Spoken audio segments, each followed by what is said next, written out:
अनदेखी वस्तु का प्रमाण है, क्योंकि इसी के विषय में प्राचीन काल की अच्छी गवाही दी गई है।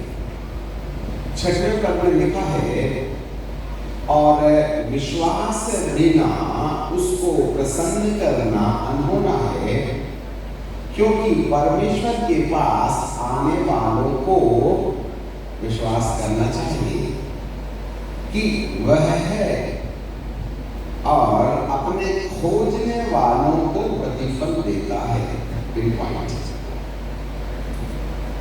विश्वास के बिना परमेश्वर को प्रसन्न करना कठिन है, और परमेश्वर के लोगों को यदि इसके पास आना है, क्योंकि परमेश्वर के पास आने वालों को, अब सवाल ये उठता है कि आप परमेश्वर के पास आना किस बात के लिए चाहते हैं? जरा सुनो अच्छे से भाई। परमेश्वर के पास आने वालों की जो पैर है ना, वो विश्वास है। और लिखा है कि जो लोग परमेश्वर के पास आने वाले हैं, तो हमको क्या बात के लिए आना है? For what we have to come near the Lord, the God creator the universe. इस संसार के निर्माणकर्ता के पास क्यों आना है हमको? क्या उद्देश्य है? यही एक सबसे इम्पोर्टेंट विषय है। यदि किसी व्यक्ति को परमेश्वर के पास ईश्वर की खोज करने और परमेश्वर की खोज करने के विषय में आइडिया ही नहीं है, तो पिकनिक ही मनाने में आएगा टिफिन डब्बा लेके। अरे भगवान का दर्शन करने तो दुनिया जाती है। कौन सा ऐसा मानव है जो किसी धर्म को नहीं मानता? कौन सा ऐसा मानव है जिसको अपने इष्ट की याद नहीं आती? हर एक व्यक्ति अपने इष्ट को स्मरण करता है। आखिर उद्देश्य क्या है? हाँ, कोई शक्ति लेने जाता है, कोई चंगाई लेने जाता है, कोई आशीर्वाद लेने जाता है, परंतु जो बाइबल के अनुयायी हैं उन्हें मालूम भी तो हो गए कि वो क्या बात के लिए अपने प्रभु के पास आए हैं। हटक जाइएगा। आज 99% लोग बाइबल के यीशु के पीछे चल तो जरूर रहे हैं, परंतु उनको अपनी मंजिल नहीं मालूम रहने के कारण वे समझ नहीं पा रहे हैं कि प्रभु का अस्तित्व क्या बात के लिए है। यहाँ लिखा है, विश्वास के बिना उसको प्रसन्न करना अनहोना है, क्योंकि परमेश्वर के पास आने वाले को विश्वास करना चाहिए। क्या बात के लिए? कि वह है, to know the existence of God. That's why we have to come near the Lord. उसका वजूद समझने के लिए विश्वास चाहिए। आज हम बड़ी सही खोपड़ी से बात करेंगे, और समय के चलते यदि विश्वास करने वालों ने अपनी गाड़ी को पटरी पर नहीं लाया तो भारी स्थायी नुकसान हो जाएगा। ये चंगाई का ढोल, चमत्कार का ढोल, भविष्यवाणी का ढोल जो बजा सुन रहे हैं ना, प्रभु जी कहता है मैं नहीं जानता। हे प्रभु, हमने तेरे नाम से भविष्यवाणी की, नहीं जानता। हे प्रभु, हमने भूत निकाला होगा, निकला था, 15 दिन में भीड़ आ गया। हे प्रभु, हमने बपतिस्मा दिए थे, कोई बात नहीं। बपतिस्मा लेने के समय बीड़ी का कट्टा बाहर रखा था, और ठंड में जब बाहर आया तो ठंड लग रही थी, तो गर्म करने के लिए तुरंत सुलगा लिया। और आज मेरा बपतिस्मा हुआ है बोल के घर में पार्टी किए और बोतल भी खोल लिए। Gutter gutter gutter gutter. मुझे समझ में नहीं आता है ये सब क्या चल रहा है। यदि समय के पहले परमेश्वर को परमेश्वर की दृष्टि से समझने की कोशिश नहीं की गई, तो 15 दिन दिए हैं वहां कोरोना। अभी देख लें आज कौन तारीख हो गई? तो 30 अप्रैल के बाद से एक महीना, अब केवल मई की 1 तारीख के बाद से 15 दिन की मोहलत है। आप न्यूज पर लगा के देखना, ये डकाना शुरू कर देंगे। अच्छा, आप में से कितने लोगों ने बूटी लगवा ली है? मतलब इंजेक्शन, कोरोना का इंजेक्शन ना खाओ। चलो नीचे अब तुमको मालूम है महामारी से बचने के लिए अपन ने बूटी लगवा ली। ये बूटी में क्या है? सबसे पहली चीज तो इसमें ग्राफीन ऑक्साइड है। ये जो ग्राफीन ऑक्साइड नाम का जो केमिकल है वो एवररेडी सेल के अंदर बीच में एक काली डंडी रहती है कार्बन की, जिसको एनोड बोलते हैं, और चारों तरफ जस्ता का कप रहता है जिसको कैथोड बोलते हैं। एनोड और कैथोड के बीच में कार्बन के साथ में ग्राफीन ऑक्साइड डाल दी जाती है, जिसमें इलेक्ट्रोड पैदा होते हैं जो एनोड की तरफ जाते हैं, तब बल्ब जलता है और आपके शरीर को सेल बना दिया गया है। हमारे पास ऐसे सॉफ्टवेयर हैं जिसको लेकर के हम आपके पास आए तो आपके नाम का टावर दिखने लगेगा, और यदि वो टावर को क्लिक करे तो आपका आधार कार्ड आ जाएगा, और इसके बाद में वो बोलेगा तुमको सूचना चाहिए कि अंदर डालना है। हम बोलते सूचना चाहिए तो तुरंत जो है आपके पूरे आधार कार्ड का बायोमेट्रिक मेरे पास में आ जाएगा। जहां पर बूटी लगवा रखी है वही तुम्हारा आधार कार्ड है। और ये जो केमिकल हमारे शरीर के अंदर आ गया उसको ग्राफीन ऑक्साइड कहते हैं।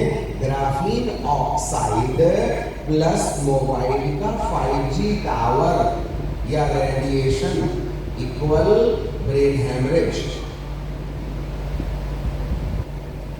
अब तुम बम बन गए और बत्ती सुलगाने का काम इंटरनेट के पास है। और आज 5 साल का बच्चा जो कान के ऊपर में ना ऐसा रखता है ना, उसको बोलो दे दे बेटा, जान ले लेगा पर देगा नहीं। पहले जमाने में जब बच्चे पैदा होते थे तो मुट्ठी बंद करके रोते थे या हंसते थे तो कहते थे कंजूस मारवाड़ी। हाथ खोल के कहता था तो कहते थे बड़ा दानी है, हरिश्चंद्र पैदा हो गया है। और आज की तारीख में न बच्चे मुट्ठी बंद करते हैं न बच्चे मुट्ठी खोलते हैं, सीधे कान में हाथ रखते हैं, क्योंकि माँ ने अपने से उसके समय साल भर 9 महीना हलो हलो न की थी अपने बॉयफ्रेंड के साथ में, तो ब्रांड तो वही में होगा। और यदि बच्चे को कितना ही रो रहा है, कितना ही भूखा है, आप उसको ना खोल के कार्टून दिखा दो, जान भी निकल रही होगी तो लौट के आ जाएगी। और अब मैं बोल रहा था ऐ ऐ ऐ ऐ ऐ ऐ ऐ, और जैसे कहता है अरे तू रो रहा है कि हंस रहा है? क्या दम है मोबाइल में? मतलब दुष्ट ने इंसान को इस मशीन में इतना उलझा दिया है। पुराने जमाने में कहते थे जान जाए पर वचन न जाई, यहाँ तो आज जान जाए पर मोबाइल न जाई। आधुनिक दोहा है ये है साहब मुसीबत। जितना ही समझा दो उसको, बोलो ना आपके बच्चे को बेटा मोबाइल बंद करके पापा को दे दे, और किसी ब्रांड ने दे दिया हो तो बताना। आज यदि किसी माता पिता के अंदर में अपने बच्चे से मोबाइल छीनने का दम है तो छीन के बता दो, आप तुमको गिनीज बुक में दे देंगे तुम्हारा नाम। आजकल बच्चे लोग इस तरीके से रेडिएशन के गुलाम हैं जिसके बारे में कहा नहीं जा सकता। जी हाँ, एक छोटी सी न्यूज़ हम आपको बता देते हैं, शायद हो सकता है आपकी अकल में थोड़ा सा कुछ दिमाग आ जाए तो ज़्यादा ही अच्छा होगा। जरा देखिएगा। हाँ, मैं आपके लिए कुछ बोलना चाहता हूँ, ठीक है? तो हमारे बालाघाट जिले की ही बात है कि एक बंदे ने क्या किया, इसका एक परिवार था, इसकी न्यूज़ हम आपको सुना देते हैं बालाघाट की, ठीक है ना?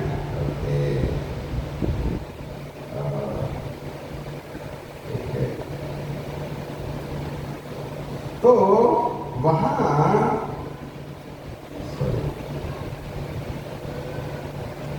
हमारा भी सही समय पर ना मोबाइल भी इसको मालूम है ना दोस्तों कि अच्छा आ गया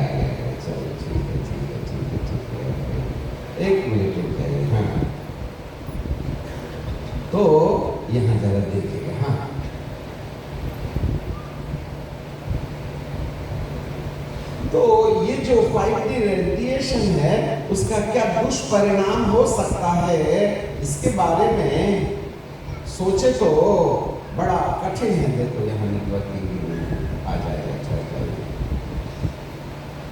तो ग्राफीन ऑक्साइड जो हमारे शरीर में है उस पर मोबाइल का 5G रेडिएशन जब जाएगा तो हमारे शरीर के अंदर जो विकार पैदा होता है, जिससे दिमाग के अंदर खून की थक्का जमने लगता है और उससे ब्रेन हेमरेज होता है। जैसे दूध को दही में बदल दो तो थोड़ा सा दूध में दही डाल दो, थोड़ा सा दही डाल दो तो पूरा दूध ऐसा हो जाता है। मोबाइल फोन की लत किसी व्यक्ति को इतना खूंखार बना सकती है कि वह अपने ही परिजनों को जान से मारने के लिए उतारू हो जाए। वाकया बालाघाट जिले के वारासिवनी थाना क्षेत्र से जुड़ा हुआ है, जहां एक 20 वर्षीय युवक ने मोबाइल देखने से मना करने पर अपने माता पिता पर ही जानलेवा हमला कर दिया। जहां घटना में उपचार के दौरान मां की मौत हो गई तो वहीं पिता को अब तक होश नहीं आया है।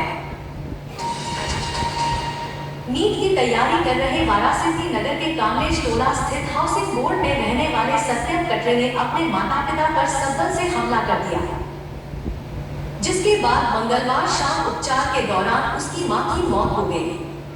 पिता की हालत गंभीर बनी हुई है, उन्हें अब तक होश नहीं आया है। बता दें कि आरोपी सत्यम की मां प्रतिभा कटरे स्वयं ही एक शिक्षिका थी, जबकि पिता किशोर कटरे भी शासकीय शिक्षक थे। जानकारी के मुताबिक सोमवार को देर रात तक मोबाइल देखने से मना करने पर सत्यम कटरे माता पिता से नाराज था। गुस्से में उसने दोनों पर हमला कर दिया। प्राप्त जानकारी के अनुसार आरोपी सत्यम को मोबाइल देखने न दिए जाने के बाद आवेश में आकर उसने पहले पिता को सब्बल मारी थी। मां बीच बचाव करने आई तो उन्हें भी मार दिया। बता दें 20 वर्षीय सत्यम कटरे अपने माता पिता की एकलौती संतान है। शिक्षक माता पिता उसे पढ़ाई करने के लिए समझाते थे, लेकिन वह अक्सर मोबाइल में बिजी रहता था। इस पर सोमवार रात को उनमें बहस हुई और सत्यम ने गुस्से में आकर हमला कर दिया। सत्यम ने खुद डायल 100 को वारदात की सूचना दी थी। इधर घटना में उपचार के दौरान शिक्षिका प्रतिभा कटरे की मौत के बाद पुलिस ने सत्यम के खिलाफ धाराओं में इजाफा किया है, जिसके बाद उसे 5 मार्च को न्यायालय में पेश किया गया, जहां से सत्यम कटरे को न्यायिक अभिरक्षा में जेल भेज दिया गया। समझ में आ गई बात? तो भैया अपनी औलादें तो बम है हमारे लिए। अरे बीमारी कम, ये पहले टरकाएंगे। दम है तो जरा रोक करके देख लो, बच्चों से मोबाइल छीन के देख लो।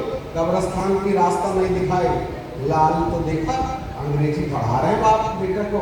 हाँ, पूरी ग्रेजुएटी खत्म कर दी, जरा इस मोबाइल को छीन करके देख लेना।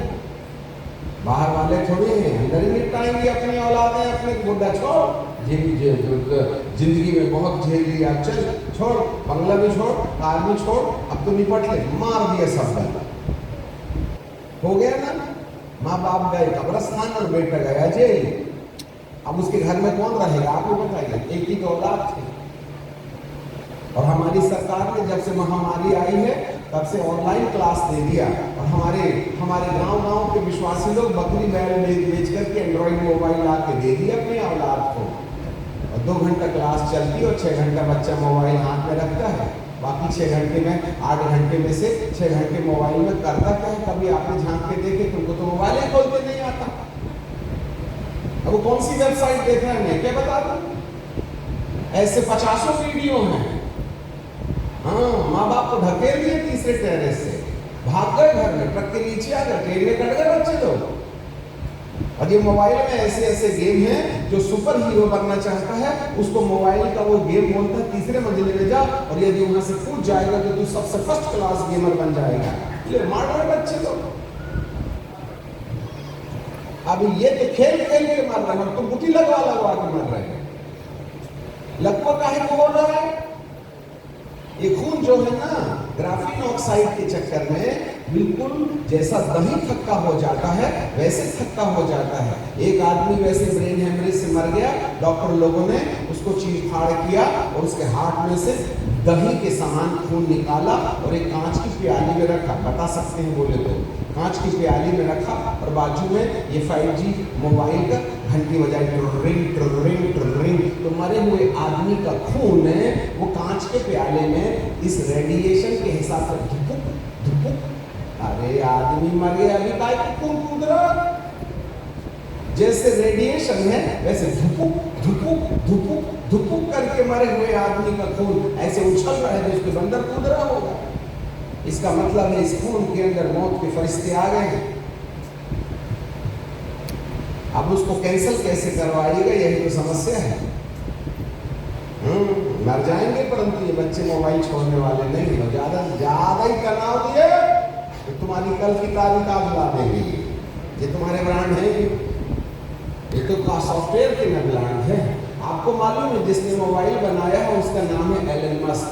वो 6 दिन में 1 घंटा मोबाइल चलाता है।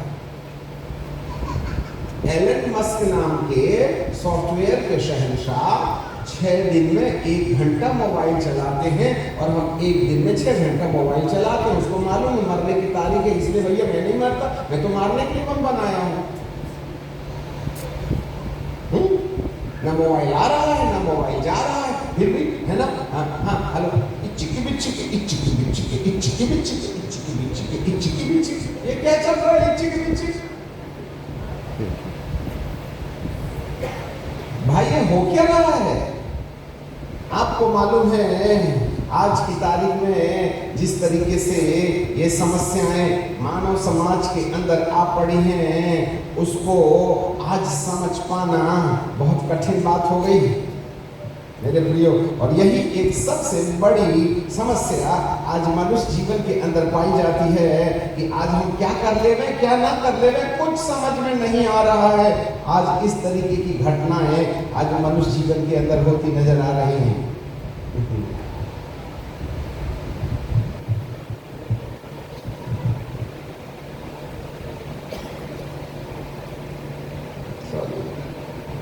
नेटवर्किंग नहीं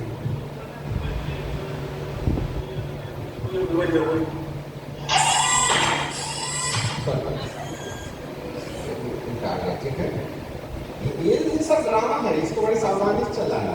ये शुरू कुछ करते हैं, शुरू कुछ कोई और ही जाता है।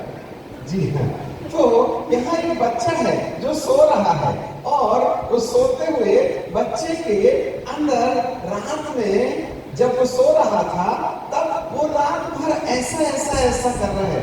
यहाँ जरा देख लीजिएगा, अपने बच्चे अब अपने नहीं रह गए हैं यदि मोबाइल चल पड़े तो, ठीक है।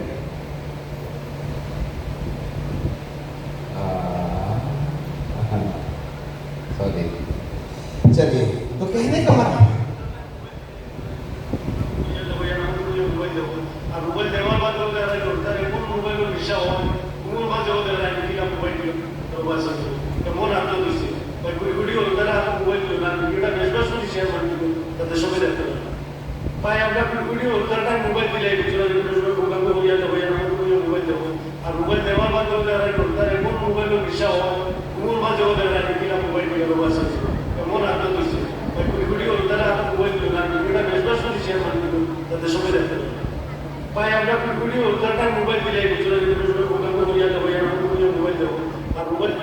समझ में आ गया। हमारे बच्चे रात भर ऐसे खेलते हैं, सोते पलंग में जरूर है परंतु रात भर ऐसा ऐसा।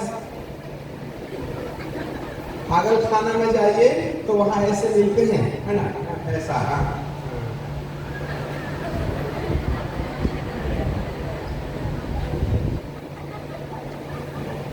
ये क्या चल रहा है?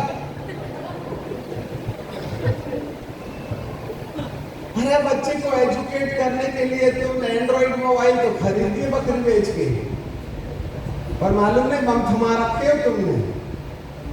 और ये ग्राफीन ऑक्साइड बच्चों को ऐसे और हमको वो ग्राफीन के चक्कर में, खैर वो हमारा विषय नहीं है। क्या बात के लिए प्रभु के पास आना है, हम भटक जाते हैं, दिमाग में इतना है क्या क्या बता दें। विश्वास के द्वारा हम प्रभु के पास, ये विश्वास के बिना उसको प्रसन्न करना अनहोना है, क्योंकि क्योंकि परमेश्वर के पास आने वालों को विश्वास करना चाहिए कि वो है, केवल प्रभु है, इसलिए उसने 9 वरदान दिया है। To prove the existence of God, that's why God has given us the 9 gifts of the Holy Spirit. ये 9 जो वरदान हैं, वो 9 वरदान, चाहे वह ज्ञान का वरदान हो, बुद्धि का वरदान हो, विश्वास का वरदान हो, चंगाई का वरदान हो, भविष्यवाणी का वरदान हो, सामर्थ के काम का वरदान हो, ये सारे वरदानों के द्वारा इंसान को भौचक्का करके हमारा ध्यान परमेश्वर की ओर एकाग्रचित करने के लिए परमेश्वर ने सामर्थ के काम दिए हैं, जिसके द्वारा परमेश्वर नाम की कोई चीज है और बाइबल नाम की कोई चीज है जिसके अंदर सत्य लिखा है, इसको समझने के लिए चमत्कारिक सेवा है। To prove the existence of God, परमेश्वर के सत्य को प्रमाणित करने के लिए चंगाई है। लाजर को भी जिंदा किया था, पर बूढ़ा होके मारा ना। जिस लड़की को तलिता कुम्मी बोला और मर गई, जिंदा हो गई, पूरे परिवार ने, है ना, उसके बाद में उसकी शादी हो गई, फिर बुढ़िया हो गई, दादी नानी बन के मर गई ना। उस विधवा को जिसका बेटा अर्थी में जा रहा था, उसको यीशु ने बोला रख दे, बोले नीचे, जिंदा करके घर भी जा दिया। आखिर बूढ़ा हो के मरा ना, तो प्रभु को क्या मिला? हे प्रभु, लाजर को जिंदा किए तो उसको हमेशा जिंदा रहना चाहिए ना। नहीं बोले मरेगा, बोले तो क्यों मरेगा? फिर जिंदगी काहे किया?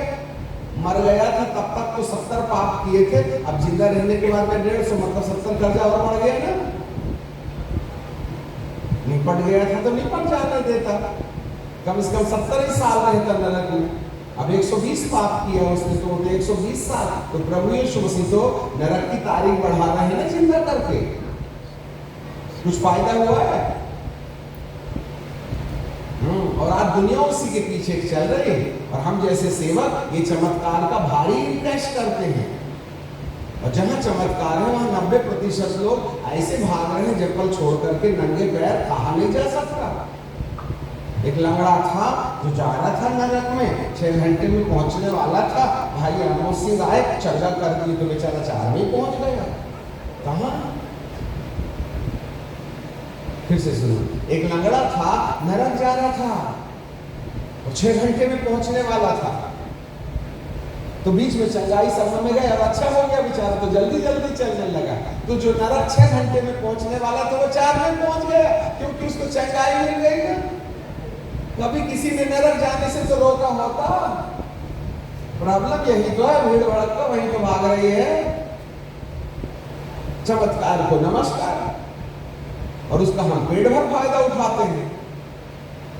सॉरी टू से, ये तो केवल एक काम के लिए है कि वो है, उसका अस्तित्व है, वो जिंदा है, वो हमारे साथ है, वो हमको प्यार करता है, उसका वचन जिंदा है। मरकुस 16, 18 और 19 में लिखा है, वह प्रेरितों के साथ चलता गया और चिन्ह और अद्भुत कामों के द्वारा अपने वचन को दृढ़ करता गया। He confirmed the word through the signs and wonders. ये अद्भुत जो काम है वो हमारे प्रभु के द्वारा कहे गए वचन को जिंदा प्रमाणित करने के लिए हैं। पढ़ लेंगे ना हम। मरकुस की किताब और उसका 16 अध्याय 20 पद। उन्होंने निकलकर हर जगह प्रचार किया और प्रभु उनके साथ काम करता रहा और चिन्हों के द्वारा जो उसके साथ होते थे वचन को दृढ़ करता गया। इसका मतलब है मरकुस 16:20 में चमत्कार केवल वचन जिंदा है इस बात को प्रमाणित करने के लिए है, और सारे चीज और चमत्कार सुसमाचार का दरवाजा है, एंट्री है, जिससे लोगों का ध्यान अपनी ओर इकट्ठा करने के बाद में उन्हें परमेश्वर की ओर और उसकी जो योजना उसके मन में है उसको समझने के लिए प्रभु इसको रास्ता बना के रखता है। The signs and wonders is the gate to enter into the kingdom of God. परमेश्वर के राज्य का प्रमाण है। मत्ती रचित सुसमाचार उसका 12वां अध्याय और उसका 28 पद ऐसे लिखा है। 28 पद में मत्ती की किताब 12:28, और यदि मैं परमेश्वर की आत्मा की सहायता से दुष्ट आत्माओं को निकालता हूं तो परमेश्वर का राज्य तुम्हारे पास आ पहुंचा है। इसका मतलब है पवित्र आत्मा के द्वारा होने वाली घटना, परमेश्वर के राज्य हमारे पास आ गए हैं। इस बात का प्रमाण है। आप अंदर नहीं हैं, बाहर हैं, ये तो आया है। परमेश्वर के राज्य के आने का प्रमाण है। परमेश्वर का राज्य नहीं है। हेलो, यदि मैं पवित्र आत्मा की सहायता से दुष्ट आत्माओं को निकालता हूं, ये घटना परमेश्वर के राज्य के आने का प्रमाण है। ये परमेश्वर का राज्य नहीं है। The healings and deliverance is not the kingdom of God, but it's the evidence that God's kingdom is near to us. अच्छे से सुन लेना, माथा खराब हो जाएगा आज। और आज हम उसी को तो पूरी दुनिया समझ बैठे हैं। आज चमत्कारी तो दुनिया है ना। अभी तक कल कितने ढेर सारे लोग चंगे हुए, कितने सारे बीमार हैं। कितने साल पहले तुमने बपतिस्मा लिया था, पेट दर्द तुम्हारा अभी तक नहीं गया है? हम तो आने का प्रमाण बटोर रहे हैं। जब हम ड्यूटी में थे सरकार की, आजकल प्रभु की ड्यूटी में है, उस जमाने में इंस्पेक्टर थे, आज भी भूतों के इंस्पेक्टर हैं। तो एक बार की बात है, सुबह सुबह बड़ा शोर हो गया। पैंथर आया, चीता आया, हुआ सो सा, सारे लोग हल्ला। हम भी अपनी बंदूक निकाले और निकल के दौड़ पड़े मोटरसाइकिल से। तो सुबह सुबह की बेरा में एक जगह माइंस में से जब लोग की छुट्टी हुई, 5 बजे घर जा रहे थे, तो एक पेड़ के नीचे, गर्मी का दिन था, मई महीने का, एक शेर बैठा था। शेर नहीं, वो पैंथर, चीता, बड़ा खतरनाक होता है। पकड़ में आए तो निपटाई देता है। तो लोगों ने बोला, अरे बाप रे, कितना बड़ा कुत्ता है। तो उसको लकड़ी से पहुंच रहे थे, तो बेचारा नाराज हुआ, तो भगदड़ मच गई, भागो, शेर आया।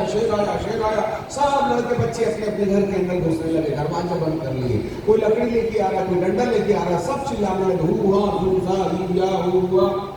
अब बेचारा ढेर सारे शेरों के बीच में एक छोटा सा शेर क्या करे, सब चिल्ला रहे, कोई पीन बजा रहा, कोई थाली बजा रहा। अब यहाँ ये पढ़े लिखे लोग इतने बुद्धिमान हैं, वो चारों तरफ से घेर लिए, इधर से भी घेर लिए, इधर से भी घेर लिए, इधर से भी घेर लिए, चारों तरफ से घेर लिए, ड्रम बजा रहे हुआ। अब बेचारे को 3 जगह से घेरते तो दूसरी तरफ भागता थे, चारों तरफ से घेर लिया, कहाँ भागेगा? अब बताओ, ये आदमी के दिमाग में ना जरा ही अकल नहीं है। 3 तरफ से घेरते तो चौथे तरफ भाग जाता हो, और चारों तरफ से घेर ली तो जाए कहाँ बेचारा? घबराहट के मारे, एक तो पानी के चक्कर में आए तो मई महीने की गर्मी थी, जंगल में वैसे पानी नहीं लेगा। अब बेचारा भूखा प्यासा, अब टेंशन में आ गया वो, तो क्या करता?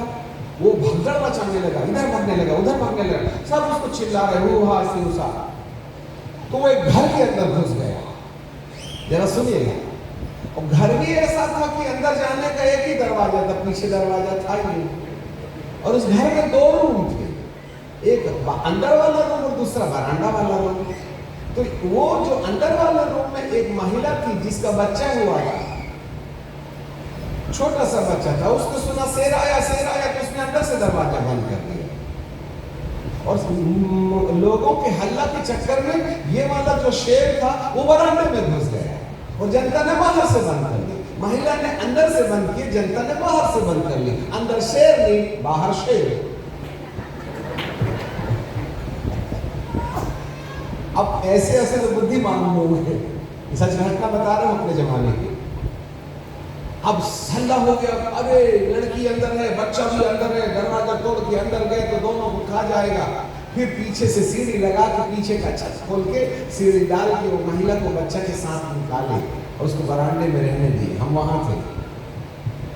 फिर फॉरेस्ट डिपार्टमेंट को खबर दिया गया, वहां से पुलिस आई, फॉरेस्ट वाले आए और बंदूक लेकर के और वहाँ चौकीदार मुक्त कर दिए।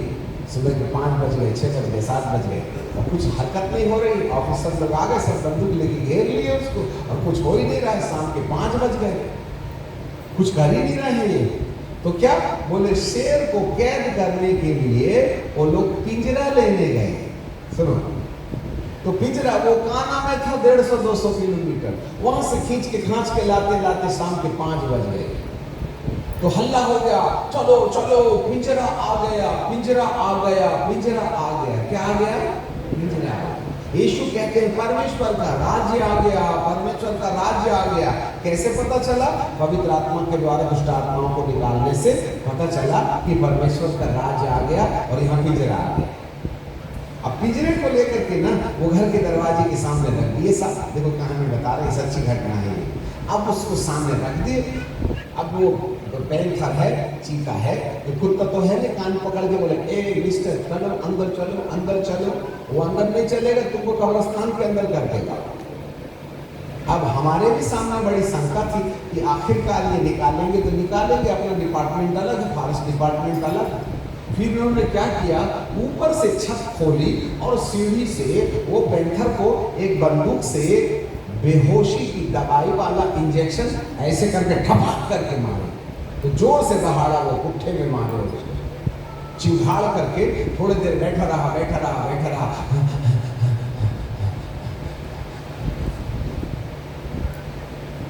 सो गया। आधा घंटा लगे, तब धीरे से दरवाजा खोले और एक लकड़ी से ऐसा देखे, तू ड्रामा तो नहीं कर रहा है सोने का, है ना?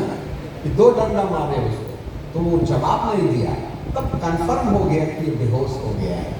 तब दरवाजा खोले, फिर भी एक आदमी बंदूक लेके खड़ा था। ऐसा हो सकता है ड्रामा कर रहा होगा, ठीक है। और फिर सर उसको ना 150 किलो का था। किसी ने कान पकड़ा, किसी ने पूंछ पकड़ा, किसी ने ये पकड़ा। इस बदतमीजी से उसको घसीट करके पिंजरे के अंदर डालने को देखते बन रहा था, यार तेरी भी इज्जत का कमाल है। कल को तूने कितनों को घाट पहुंचा दिया, आज को मरे हुए बैल की तरह पूंछ पकड़ पकड़ के खींच रहे हैं और ना लात से भी ऐसे ऐसे करके घुसा रहे हैं और उसको अंदर घुसा दिया और फिर उसके बाद में उसको ताला मार दिया। समझ में आ गई बात? यदि मैं दुष्ट आत्मा को पवित्र आत्मा की सहायता से निकाल रहा हूं तो परमेश्वर का राज्य आ गया है। वैसे ही पिंजरा आ गया है पर शेर बाहर है। अब यदि ये शेर को पिंजरे के अंदर डालना है तो क्या करना पड़ेगा, आप ही बताइएगा। अरे बोलो रे बाबा, हाँ बेहोश करना पड़ेगा, एनेस्थीसिया देना पड़ेगा ना। कभी पास्टर लोगों ने कलीसिया को बेहोशी की दवाई खिलाई? ये बेहोश नहीं होते हैं। जो बेहोश नहीं हो वो अंदर कहां से जाएगा? समझ रहे हैं बात को? इसलिए सबसे पहले तो बेहोशी करना है, बेहोशी का इंजेक्शन मारना पड़ेगा ना। और जब नींद आ जाएगी तब उसको घसीट के ले जाओ उसकी मर्जी के खिलाफ। जीते जागते, अरे तुम्हें दम है तो उसका कान छू के दिखा, दवाई नहीं मांगेगा हॉस्पिटल में, याद रखना। हाँ, और जिंदे को छेड़ने की कोशिश की, ऐसे ही इन विश्वासियों को बदलने की कोशिश की, ये तुम्हारा पैजामा फाड़ देंगे, याद रखना। इतनी आसानी से छोड़ने वाले विश्वासी नहीं है। बोलो ना, तुम्हारी कलीसिया को तोड़ने वाले हैं कौन? 15 टीम बना के ले गए ना, करने में गरीब एक ही दिन में तुमको आए थे भूत निकलवाने, 15 को साथ ले गए, दूसरी कलीसिया में ज्वाइन करवा दिए। अब हो रहा है उनके नाम से।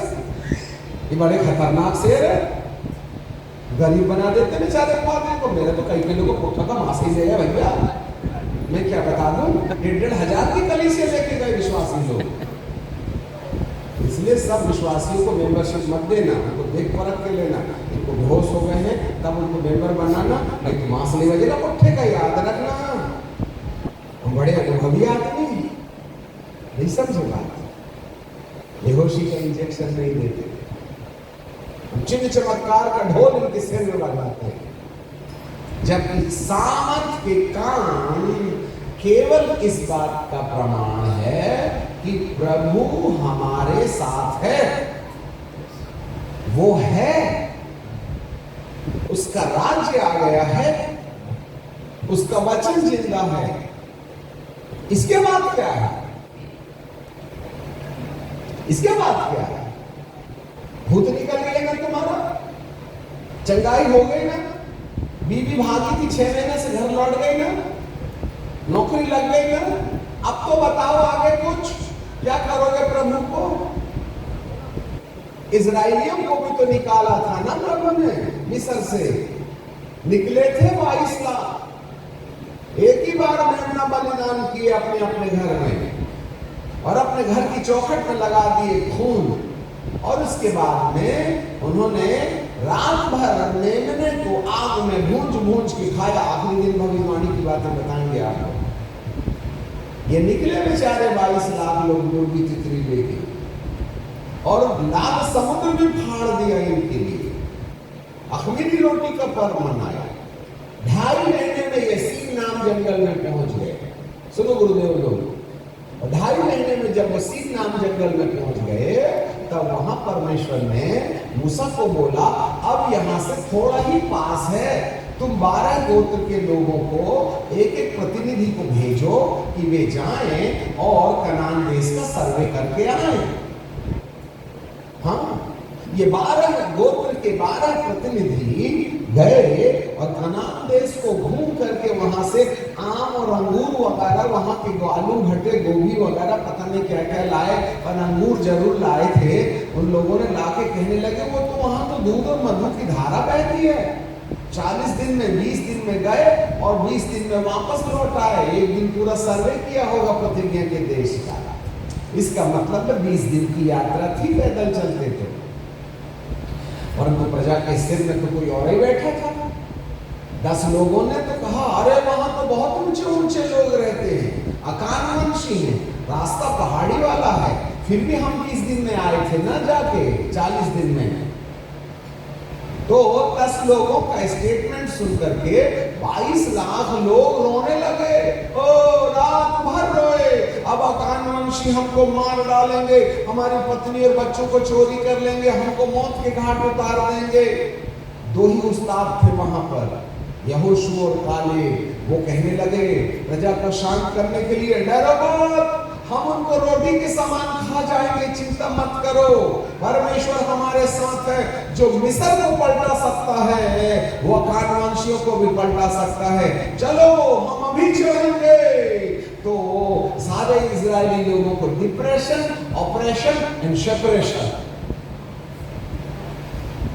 अंग्रेजी में बोलिए जिनको आती है, depression, operation and separation, depression, operation, separation. ये अंग्रेजी में ये वाला शब्द बड़ा अच्छा मैच होता है। डिप्रेशन का मतलब होता है निराशा, ऑपरेशन का मतलब होता है किसी आत्मा की पकड़ में चले जाना, और सेपरेशन का मतलब होता है जय मसीह की ब्रदर। समझ में आ गया? अच्छा, तुमने मीटिंग करी है, कोई बात नहीं, मैं भी करूंगा, यही वाली तारीख में करूंगा।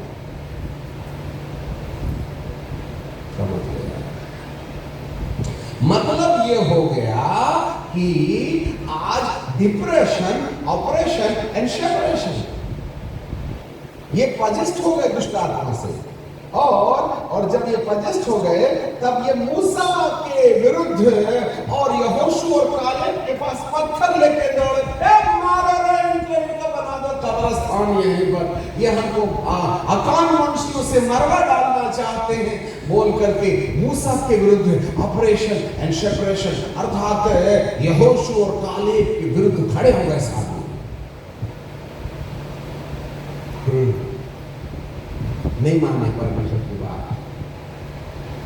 तब परमेश्वर ने, तब मूसा ने कहा, जो यहोवा की ओर है यहोवा की ओर हो जाए, और जो परमेश्वर जो जो जो मेरे साथ नहीं जाना चाहते हैं ऐसे करके अलग हो जाएं। परमेश्वर ने कहा, इनको मैं अभी मट्टी में मिला दूंगा। तब मूसा बाबा कहते हैं, हे प्रभु, आपने मिस्र देश से निकाला, ये सब गिनीज बुक में अर्थात व्यवस्था की किताब में लिखा जाएगा और बाद में तुमने रेगिस्तान में ले जाकर के उनको यदि यहाँ मार डाला ना तो ये भी इतिहास में लिखा जाएगा। इसलिए थोड़ा अपनी इज्जत का तो ख्याल करो, मेरा नाम काट डालो प्रभु व्यवस्था की किताब से, तो जीवन की किताब से, परंतु इनको नाश मत करो प्रभु जी, ऐसे बोल करके परमेश्वर को काउंसलिंग दे दिया उसने। तब परमेश्वर कहता अरे बाप रे, मैंने तो ऐसे सोचा ही नहीं, अरे बाबा मोसेस भैया तूने मेरी आँख खोल दिया। ऐसे कोई काउंसलर है तो परमेश्वर को काउंसलिंग कर सकते हैं? उनको तो तुम्हारी बीवी नहीं समझती, क्या ऊपर वालों को समझ समझ में आया? दुनिया को संभालने वाले को समझा दिया, तेरा नाम नहीं काटता, अच्छा ठीक है, अब तू बोलता ही है ना तो ठीक है, अब इकट्ठा नहीं मारूंगा तो कोई बात नहीं, पर मारूंगा जरूर, पर इंस्टॉलमेंट में मारूंगा, अपना बदला ले लूंगा। आज इकट्ठा नहीं मारता, उसने 40 साल में गिन के चूर के मट्टी में मिला दिया। क्या फायदा? अरे उनको क्या, वहां ही रहते तो कितना अच्छा था। गुलामी थी तो क्या हो गया, अदरक तो खाते थे ना, यहाँ तो बुद्धि पीस के ना रोटी बेल के बेचारे 40 साल मन में खा करके पूरे बोर हो गए थे। इसलिए एक बार मूसा के दिमाग के ऊपर में चढ़ बैठे, हे मूसा बाबा, हम ये मन्ना खा के थक गए, अटेर बटेर के खिलाओ। तो परमेश्वर के सामने मूसा बाबा गए, प्रभु जी ये वेजिटेरियन से मैं बहुत तंग आ गए, थोड़ा नॉनवेज भी खिला दो ना। तो प्रभु जी ने कहा ठीक है, कल नॉनवेज खाना। और ऐसा करके पता नहीं कहाँ से इतनी ढेर सारी बटेर आ गई। अरे साहब जब खाए, इतना खाए कि इनके नाक से खून निकलने लगा। क्यों? दानव थे क्या रे तुम?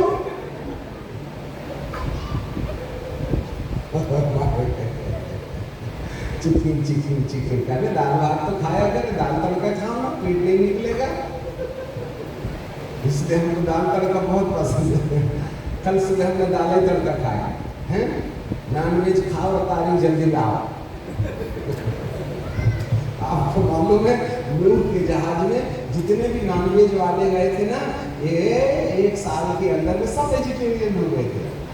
जितने आपको मालूम पास्टर जी, ये नूह के जहाज में जितने लोग अंदर गए थे, सब पहले ये चीता कुत्ता जितने भी थे ना, ये सब जो है ना मांसाहारी पक्षी, मांसाहारी जानवर गए थे अंदर में। जब नूह का संदेश सुने ना उन्होंने अंधेरे में, तो सब वेजिटेरियन हो गए थे। अब बताइए नूह उन शेर के कहां से दम गीला था? इसलिए नूह के जहाज में शेर और बैल दोनों भूसा खाते। आज के शेरों को भूसा खिलवा सकते तो खिलवा के दिखाओ, वो तुमको खा जाएंगे। नूह के जहाज में जानवर लोगों ने मांसाहारी भोजन बंद कर दिया और शाकाहारी हो गए।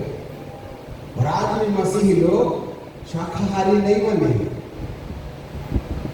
मेरा मतलब ये नहीं कि चिकन छोड़ दो, खाओ ना, अपने को भी शौक है, और कभी कभी समझ रहे हैं। वहां जानवर बदल गए, चर्च में इंसान नहीं बदला। तम्बाकू नहीं छूटी इनसे, मोबाइल नहीं छूटा इनसे। तो कौन से वाले जहाज में हो तुम? हमें समझ में नहीं आता। कहां तक के नूह जो है ना, हर एक भेड़िया को कहां से मुर्गी ला के देगा। हाँ, आज चर्च बदला, विश्वासी बदले, इनकी बोलचाल बदली, इनका रवैया बदला, इनका डीएनए में कोई परिवर्तन है। एक जमाना था जब आप भी अन्य जाति थे तो पिता के चरण छूते थे, माता के चरण छूते थे। जय मसीह की प्रणाम पिताश्री, प्रणाम माताश्री। और जब से तुम विश्वासी बन गए हो, हमारे याजक लोगों ने तुमको हाथ मिलाना सिखा क्या दिया है, तुमने तो चरण छोड़ ही दिया है। आज कोई विश्वासी है जो महाराष्ट्र के अंदर में अपने गुरुदेव के पैर पड़ता है? अंग्रेज लोगों ने तुमको पता नहीं क्या क्या सिखा दिए, तुमने हाथ मिलाना सिखा दिए। इसलिए सब लोग हमारा हाथ लपकने के लिए चक्कर में। हम तो हाथ जोड़ते, भैया तुम्हारा कोरोना पहुंचेगा जय मसीह। अरे आप जब अन्य जाति थे तो गुरुदेव को हाथ मिलाते थे कि पैर पड़ते थे? बोलो ना। अपनी भारतीय संस्कृति को छोड़ के जब मसीहत में आ गए, तुमने तो तमीज़ें खो दी है। फिर गले भी लगने लगते हैं, फिर एक लड़का एक लड़की को गला लगता है। अरे हद हो गई, तुमने तो स्वतंत्रता दे दी है चार चूल्हे चाटने की। Stop it. भारत की संस्कृति को मसीही लोग ना बिगाड़े। इससे पवित्रता का नुकसान होता है। हमारे देश में ऋषि और मुनि रह गए तो उन्होंने तमीज सिखाई है कि आदर, परमेश्वर के भक्तों का आदर कैसे करना चाहिए। हाथ मिला करके पता नहीं क्या क्या सीखते। और हमारे लड़के लोग भी अरे चर्च चल रहे, हाथ मिलाने को मिलता है और अपन हाथ मिलाते हैं, अपनी वाली का मसक देते हैं। बदल लो अपनी जिंदगी को। आज 90% वासना के चक्कर में चर्च के अंदर में आते, तमाशा बना के रखा है कलीसिया में। नो फियर ऑफ गॉड, परमेश्वर का भय कलीसिया के अंदर से खत्म हो गया, आदर खत्म हो गया, सम्मान खत्म हो गया। और आज की तारीख में मसीही समाज के अंदर और ये विश्वासी जगत के अंदर ये जवान बच्चे लोग अपने माता पिता का जितना ज्यादा अपमान करते हैं, धरती के किसी धर्म के अंदर में लड़के लड़कियां ये बच्चे अपने माता पिता के साथ इतना दुर्व्यवहार नहीं करते जितना विश्वासी लोगों के बच्चे करते हैं। 99% माता पिता रोते हैं, हमारा लड़का ऐसा बात करता है जैसे उसने हमको पैदा किया है, वही रोटी खिलाता होगा। खत्म हो गई संस्कृति हमारी। हालेलुया। आज की माता पिता की आंखों में आंसू डूबा। एक तो मोबाइल में बर्बाद कर दिया और दूसरा हमारी स्वतंत्रता में बर्बाद कर दिया। और आज कोई भी याजक, कोई भी कलीसिया के अंदर में बॉयफ्रेंड गर्लफ्रेंड नहीं चलना चाहिए बोल करके एक भी शिक्षा देने वाले नहीं है। जनता चली जाएगी, चलने का नुकसान हमारा हो जाएगा। मसक काट न सकता है, जड़िए चलेगा। आपसे पूछता हूं कितने कुंवारे बच्चों को तुमने शादी किए थे जिसका सेक्सुअल रिलेशनशिप नहीं हुआ है? ये तो 14 साल से लड़का लड़की जो है पति पत्नी कैसा करते हैं इसकी प्रैक्टिस कर रहे हैं। ये कुंवारे हैं कहां? और तुम भी तो अपने औलाद को अंग्रेजी स्कूल में भेज करके बॉयफ्रेंड गर्लफ्रेंड के चक्कर में अपनी औलादों को बिगाड़ने भेजे। जिसकी सेटिंग नहीं हुई आप ही बता दो। कॉलेज गया है, तमाशा करने गया है, पापा हमको मोटरसाइकिल दो, उसके बाद जाएंगे, सब साइकिल से जाते हैं, हमारे को ना इज्जत है इस कॉलेज में साइकिल से आया। लड़के के बच्चे ने 100 सीसी की मोटरसाइकिल खरीदवा ली आपसे ग्रेजुएटी का पैसा से। अभी देखो भला वो पढ़ने जाता है कि लड़की को लाइन मारने जाता है?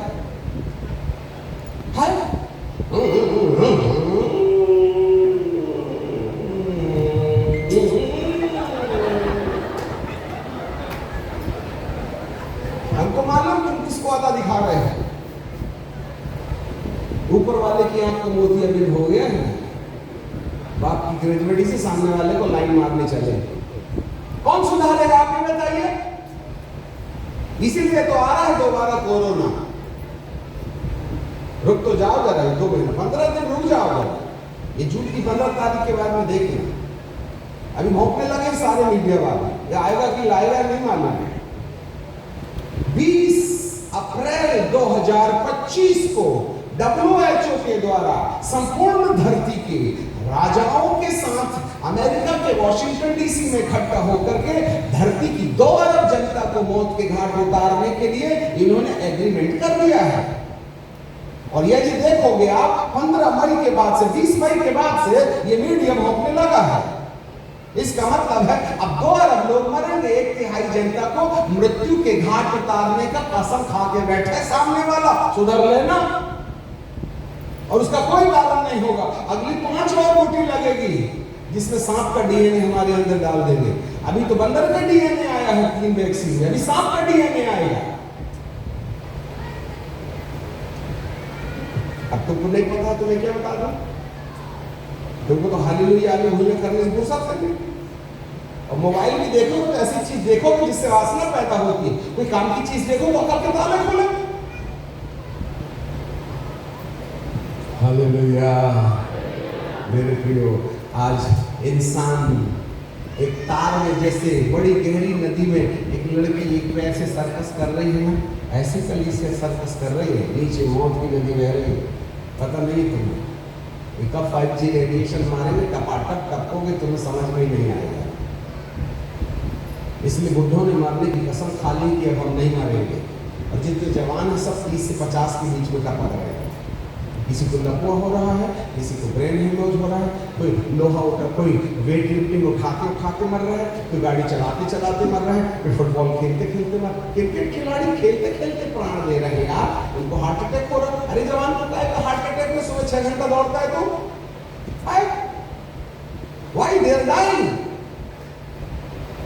इसलिए जिन लोगों ने बुटी लगवा ली है, डॉक्टर लोगों से दोस्ती करके रखना। बेवक्त कभी भी कुछ हो जाए तो थोड़ा दोस्ती बना के रखना। एड्रेस को नंबर लेके रखना।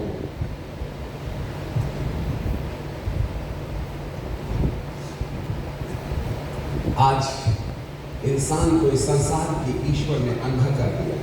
दूसरे कोरिन्थियों की किताब उसका 4वां अध्याय और उसका 4वां पद, यहाँ पर 2 कोरिन्थियंस चैप्टर 4 एंड वर्स 4, यहाँ पर ऐसे लिखा है, इस संसार के ईश्वर ने, जरा सुनना, हाँ मैं आपके लिए पढ़ूंगा फिर आप हमारे पीछे बोलना। हाँ, और उन अविश्वासियों के लिए जिनकी बुद्धि को इस संसार के ईश्वर ने अंधा कर दी है, ताकि मसीह हमारे पीछे, ताकि जोर से, ताकि मसीह जो परमेश्वर का प्रतिरूप है,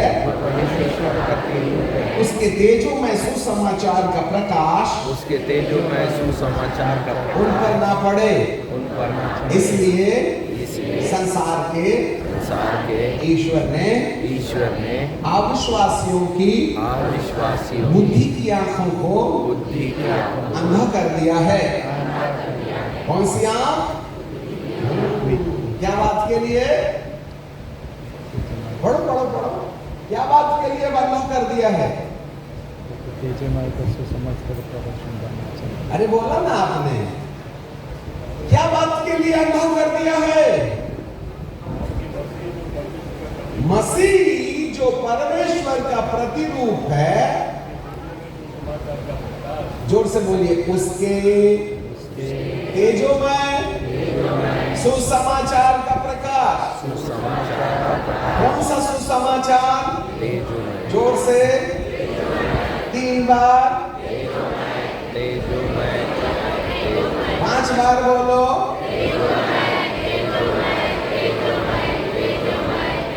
कौन सा? क्या तेजो में? तो आप ही बताइए, सुसमाचार और तेजोमय सुसमाचार में क्या अंतर है? What is the difference between the gospel and the radiant gospel?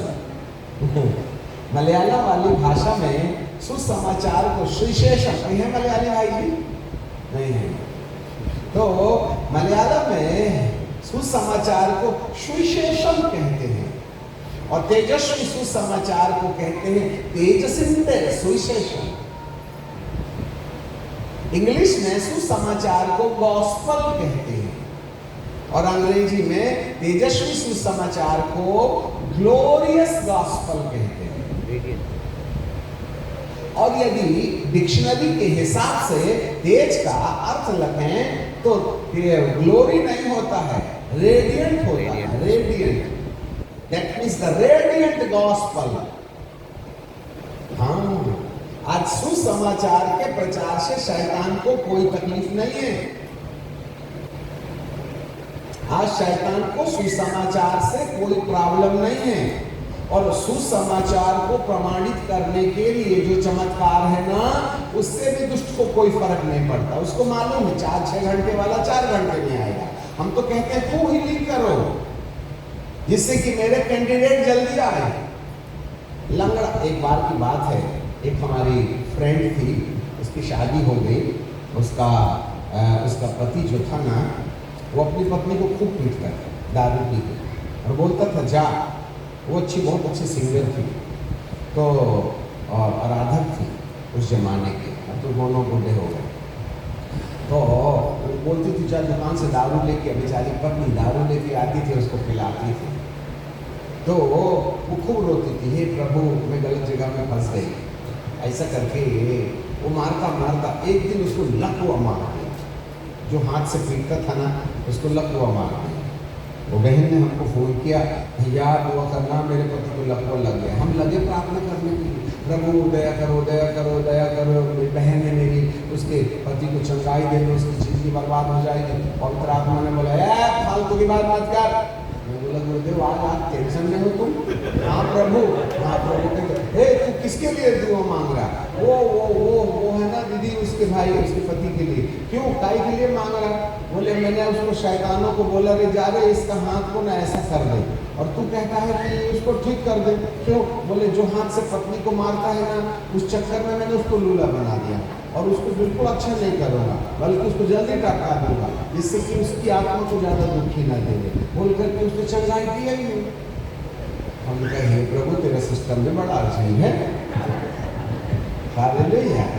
इसलिए जब कभी भी कोई बीमार चंगा ना होवे ना, तो आप उनके पुराने इतिहास में चले जाना और जबरदस्ती मत करना उसके पीछे खिलाने को चंगा कर दे, क्योंकि प्रभु ने उसको उसके हाल में छोड़ दिया है। क्योंकि अब अच्छा हो जाएगा तो ज़्यादा ही उपद्रव करेगा। अब अच्छा बार होने दे, फिर तुम कहेगा मेरी बिटिया के गाल में थप्पड़ बचाने से बचा ले रहे, उसको रहने से लूला। This is the point. अच्छे से याद रखिएगा, मेरा परमेश्वर खट्टों में नहीं उड़ाया जाता। तुम मस्ती करो और हम तुम्हारे लिए दुआ करते रहे। हाँ, तुम उल्टा सीधा काम करो और हमसे दुआ करवाओ। इसलिए अपनी जिंदगी सुधारना हमारी जरूरत होती है। चलो हम भटक से गए हैं, वापस लौट के आ जाएंगे। सुसमाचार और तेजस्वी सुसमाचार। सुसमाचार में चमत्कार के द्वारा प्रभु का अस्तित्व प्रमाणित किया जाता है और बाइबल के अंदर सत्य है। सुनो हमारे को देखो, ये बाइबल सत्य है, इस बात को प्रमाणित किया जाता है। पर जब हम विश्वास के द्वारा ये समझ बैठते हैं कि परमेश्वर है, आ जाओ फिर से अपने विषय में, धीरे से हम वहीं आ जाएंगे जहां हम बताना चाह प्रभु ले जाना चाहता है। इब्रानी की किताब उसका 6वां अध्याय में आ जाइए। विश्वास के बिना उसे प्रसन्न करना अनहोना है, क्योंकि परमेश्वर के पास आने वालों को विश्वास करना चाहिए कि वो है। अब हमने चिन्हों और चमत्कारों के द्वारा परमेश्वर का वचन जिंदा है और हमारा प्रभु हमारे पास है, पिंजरा आ गया है, परमेश्वर का राज्य आ गया है। पर ये परमेश्वर का राज्य अर्थात पिंजरा आ गया तो फायदा क्या? शेर तो अंदर है ना, इस शेर को अब पिंजरे के अंदर ले जाना एक समस्या है। जरा सुनो भाई, पैंथर कहाँ है? कमरे के अंदर है, और पिंजरा कहाँ है? बाहर है। ऐसे ही हम परमेश्वर के राज्य के बाहर हैं,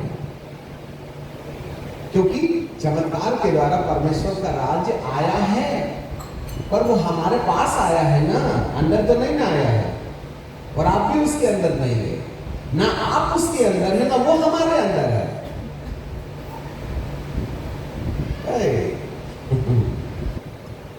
इसलिए आए चमत्कार के पुजारियों, पिंजरा लाना तो तुमने बहुत अच्छा कर दिया, अब इसका दरवाजा भी तो खोलो और शेरों को बेहोशी की नींद की दवाई डालो ना, और फिर उसको टांग पकड़ के खींच के ना पिंजरे के अंदर हम सब लोगों को परमेश्वर की राज्य लाने भर का प्रमाण नहीं देना है, वरन उनको परमेश्वर के राज्य के अंदर लेना है।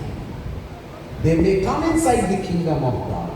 बड़ी ऊंची बात है, थियोलॉजियन को अभी तक समझ में नहीं आई, अच्छे से याद रख लेना। जितनी पीएचडी करना करके आ जाओ।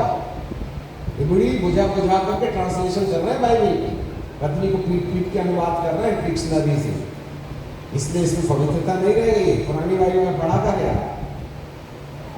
उनका जीवन ही नहीं बदला। वो तो ज्ञानी लोग हैं, बाइबल का अनुवाद कर रहे हैं, पवित्र आत्मा पाए हुए थोड़ी ना लोग, इसलिए पुराना वर्षन खत्म कर दिया बाइबल का।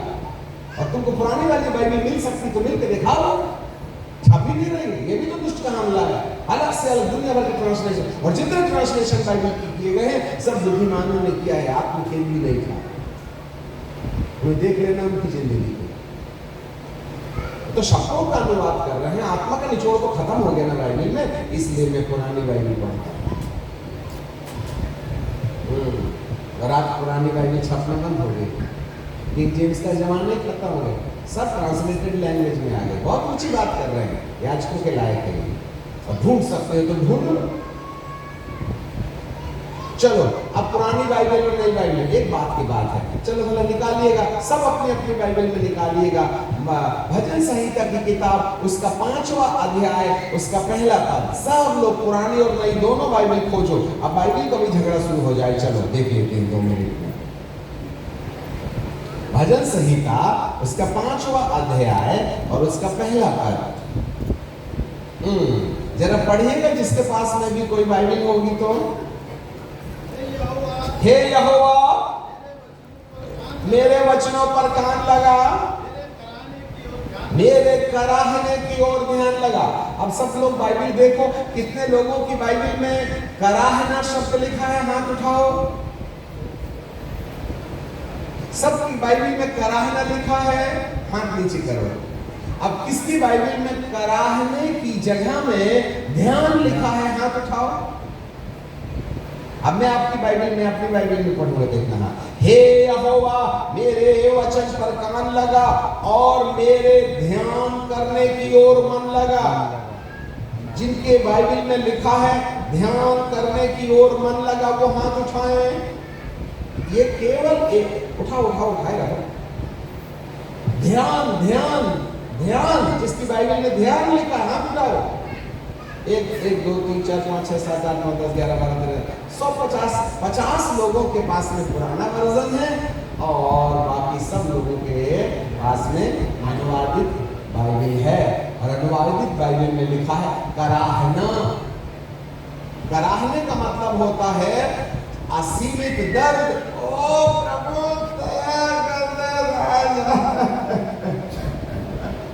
दैट इज कॉल्ड कराहना। लेमेंटेशन इंग्लिश में लिखा है लेमेंटेशन। लेमेंटेशन का मतलब होता है विलाप। हे प्रभु जब कोई मर जाता था, हे मेरी माता अरे तू छोड़ के चली गई रे, इसको बोलते हैं कराहना, छाती पटकते हैं। और ध्यान, ध्यान को लिखा है इंग्लिश में लिखा consider my meditation, consider my lamentation. Lamentation मतलब विलाप, मेडिटेशन मतलब ध्यान। अब बताओ रोना और ध्यान में कितना अंतर है? अब जब कभी आपको ओरिजिनल बाइबल चाहिए तो ये 5 पद निकाल के नीचे वाले हिस्से को देख लेना। किंग जेम्स में लिखा है कंसीडर माई मेडिटेशन, ट्रांसलेशन में लिखा है कंसीडर माई लेमेंटेशन। बोलो यीशु प्रभु की। ये जो याजक लोगों के लिए है ये वाली बात ना, विश्वास से जरूर करिए।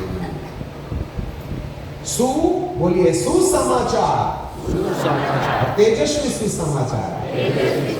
सुसमाचार हमको बुद्धिमान बनाता है। माफ कीजिए मुझे बात।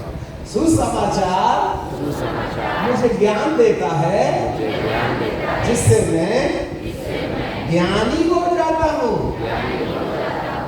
हाँ, और ज्ञानी को बोलते हैं विद्वान।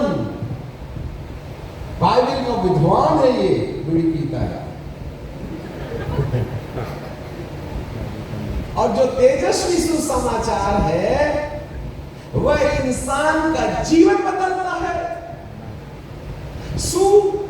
सुसमाचार ज्ञान देता है और तेजस्वी सुसमाचार जीवन बदलता है।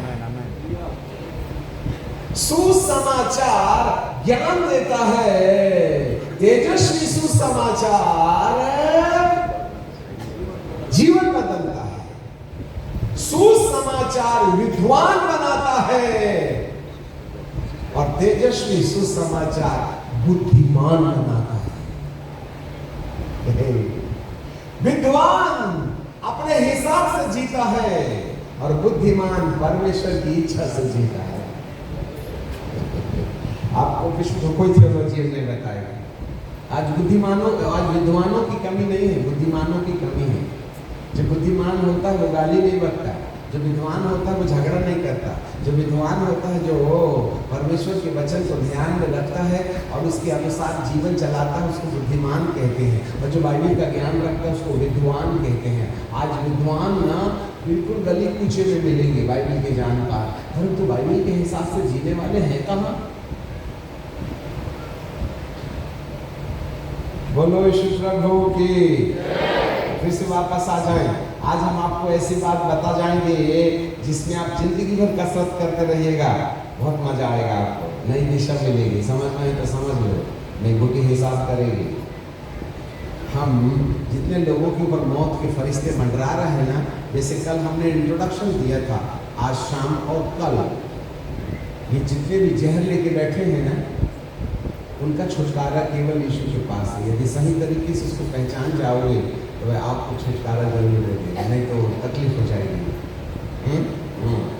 तो शाम को बताएंगे, ठीक है। वापस आ जाएं इब्रानी की किताब और उसका 11वें अध्याय में, और उसके 1 और 11वें अध्याय के 6वां पद हमारे पीछे बोलिए। और विश्वास के बिना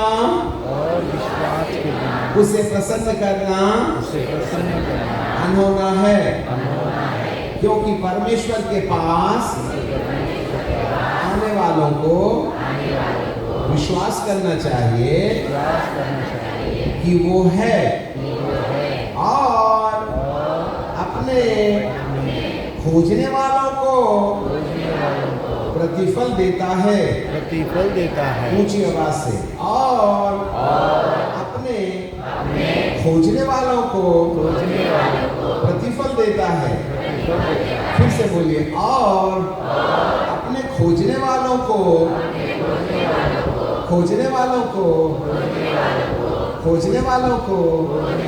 अरे हमारी तरफ देख के बोलो ना, और अपने खोजने वालों को किसको खोजने वालों को? परमेश्वर के खोजने वालों को प्रतिफल इनाम अवार्ड, किसको मिलेगा अवार्ड? तो आप भी बताइए, आप बीमारी खोजते हो, चंगाई खोजते हो, आशीर्वाद खोजते हो, या प्रभु को खोजते हो? कैसे खोजते हो आप भी बताइए।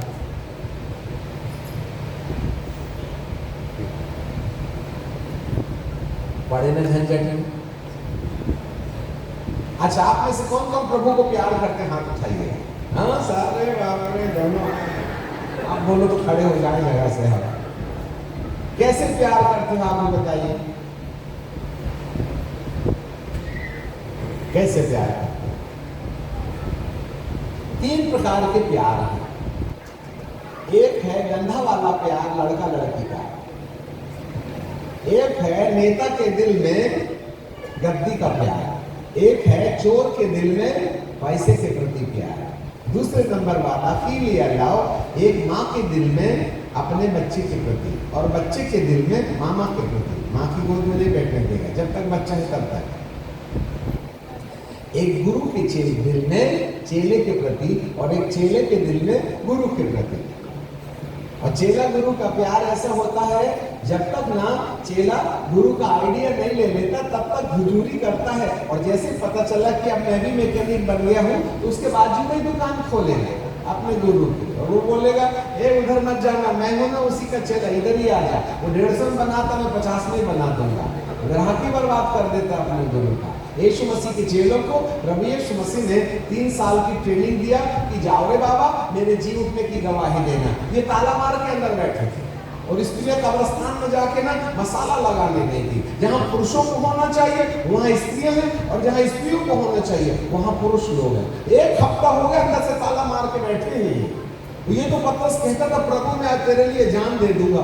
अरे तू जान देने की बात करता यार, तू तो 1 हफ्ते से एक भी बार तुमने जाके यीशु जिंदा हो गया, वहां से कब्रिस्तान से तूने शॉल उठा के ले आया और किसी को भी नहीं बताया, और वो शॉल को लेके अंदर लेके फिर से ताला मार दिया। मेरी तो 3.5 साल की PhD बेकार हो गई। मैंने तुमको जी उठने का गवाह बनाया, देखो जिंदा हो गया, 1 हफ्ता हो गया, अभी तक तुमने किसी को नहीं बताया। तुमसे अच्छी तो औरतें हैं।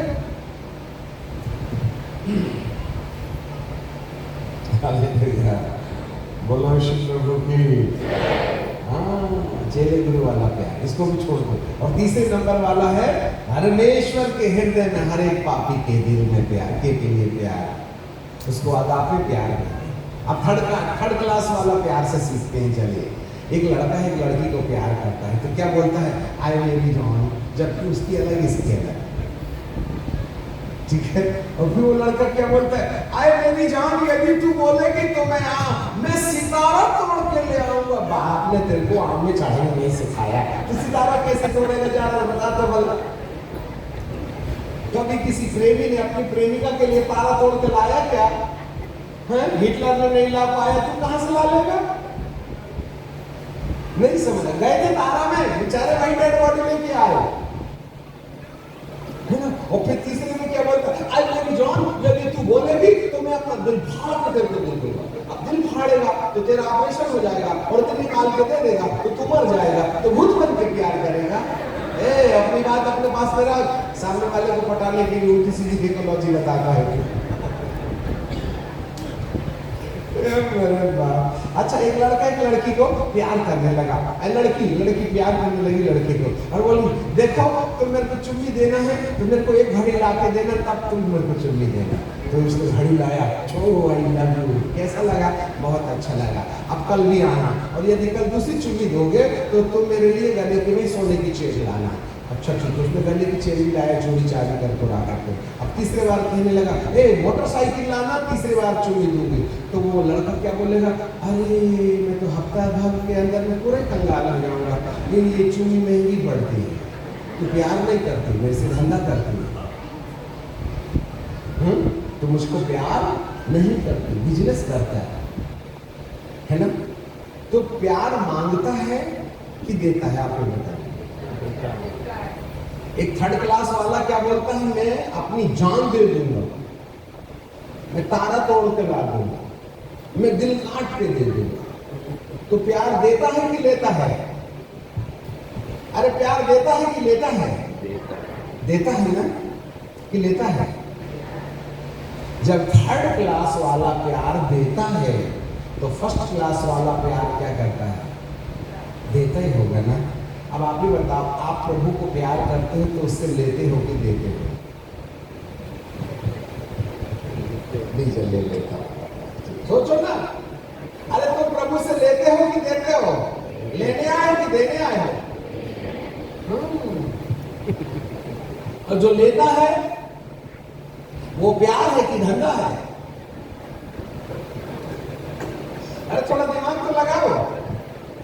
जो प्रभु से लेता है ये धंधा है या प्यार है? और जो प्रभु को देता है वो प्यार है या धंधा है? तो बोलिए, आप उसको प्यार करते हैं कि उसके साथ धंधा करते हैं? अरे करते हो तो क्या दिया तुमने उसको? 10 की नोट भी तो दिए थे, साड़ी वाली जो बाजार में नहीं चलती, 15 की चाय मिलती है आजकल रोड में, और तूने 10 लाया। मतलब मेरा बाप इतना भी भिखारी हो गया कि चंदे में प्रभु की थैली में 10 की नोट चिल्ला रही है, इतना हल्ला मचाती है कि मैं क्या बताऊं। जैसे मछली बाजार, कोई तो 500 की डाल देता। बोलिए ना। 90 में हमने नौकरी छोड़ी थी श्री सितारा वाली। 12 साल की ग्रेजुएटी एंड प्रोविडेंट फंड का पूरा का पूरा पैसा हमने प्रभु की थैली में दे दिया। ये बच्चा उस समय पैदा हुआ था, इसको नहाने के लिए बेबी सोप नहीं था। हाँ, इस बच्चे को सेरेलेक्स नहीं मिला, मास्टर बन के बैठे आए। उस जमाने में हमने नौकरी छोड़ी थी, 90 में। कहीं तो पैदा ही नहीं हुए थे उस तरह, जब नौकरी छोड़ी थी हमने। मेरे प्रियो, हमने प्रभु को देना सीखा है। हम गाय के कमरे में रहते थे जब ये बच्चा पैदा हुआ था। 7 फीट बाई 15 फीट की खोली थी, उसमें दरवाजा नहीं थे। बांस का बम्बू से माइंस का एक्सप्लोजिव तो खड्डा लगा करके उसको हम बंद करते थे। और दोपहर में जब प्रार्थना करने जाते थे तो कुत्ता वो खड्डे के अंदर से घुस खाना खा के चला जाता था। वो दिन हमने गुजारे, कमट वाले आदमी, हाथ मारो तो गड्डी और लात मारो तो नोट। पहलवान थे उस जमाने में, आदमी थोड़े थोड़े हैं। सब लोग कहते हैं, अंकल जी आपको बाउंसर नहीं है क्या? नहीं, हमने कहा हमें खुद ही बाउंसर है। आपको जानकारी मिले, लोटा लेके जाते थे मैदान में।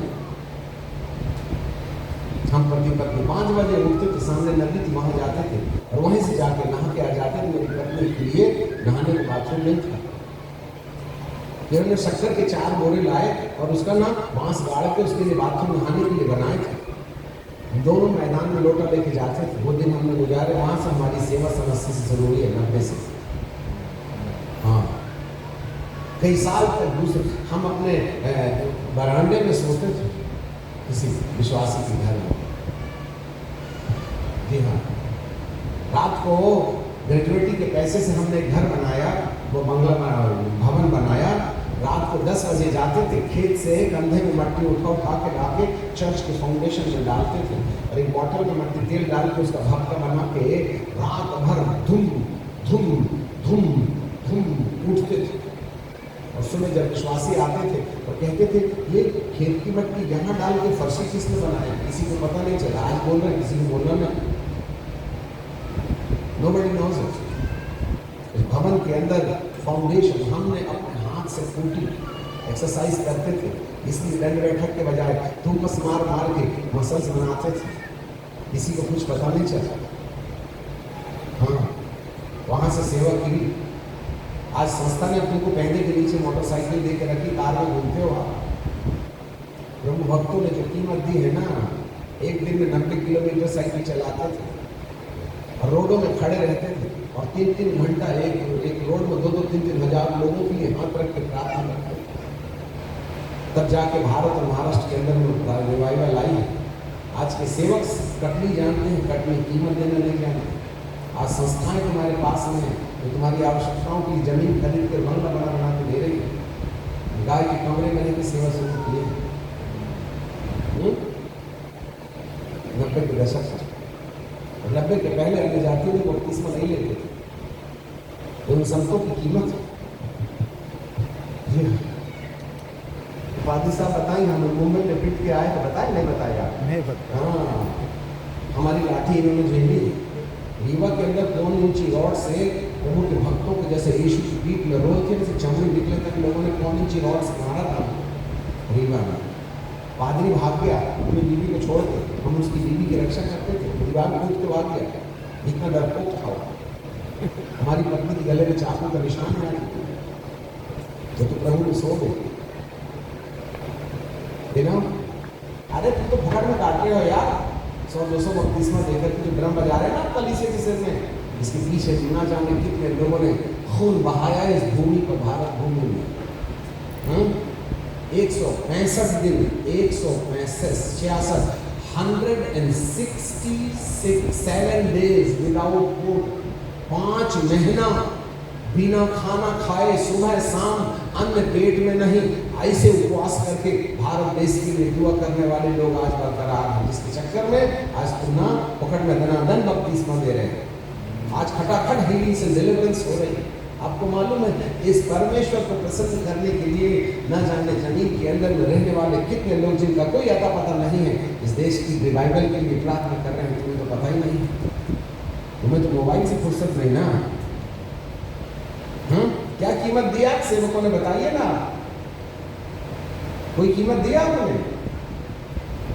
आराम से संस्था का बैग लेके चल रहे हैं आप हैं? किसी ने कुर्बानी और बलिदानी की होगी ना। कितने मौत के घाट उतर गए, कितने बार जेल में थे। मैं क्या बता दूं तुमको, इंस्पेक्टर होने के बाद भी हंटर मारे, हंटर। पौलुस कहता है मसीह की देह में कुछ कमी रह गई थी जिसको मैंने अपने जीवन में पूरा किया। उसने तो 1 बार वेद खाई थी, मैंने 3 बार वेद खाई। 39 कोड़े 5 बार खाए मैंने। 3 बार 39 कोड़े और 5 बार बेटे खाए हैं। ऐसा कुछ भी नहीं था मैंने तब आज पौलुस के फाउंडेशन पर आज सारे प्रेरितों की कलीसिया खड़ी हुई है। ये जो यीशु के संग चले उन्होंने कर क्या लिए? ये तो भगोड़े निकले, वो तो परमेश्वर ने मजबूरन उनको उठा के लाया ना। और पौलुस को बीमारी नहीं न थी। बाबा पौलुस पूरे 9 प्रेरितों की फाउंडेशन है। याजकी समाज लोग, जितने भी याजक लोग हैं, वो कभी ट्रेनिंग में आया करें हमारे साथ, तो तुम्हें समझ में आएगा। तुमने तो मिनिस्ट्री देखी, मिनिस्ट्री का केयर थोड़े ना देखा। आज डेफिनेशन ही नहीं मालूम से सिखाई। खैर, आपके लिए भी है, सबके लिए भी है। खोजो, उसको ढूंढो, जो खोजेगा। जब तक यहोवा मिल सकता है उसको खोजो। यशायाह की किताब और उसका 55वां अध्याय और उसका 66वां पद, book of Isaiah chapter 55 and verse 6। सब लोग सुन लो अच्छे से, हमारे पीछे बोलिए।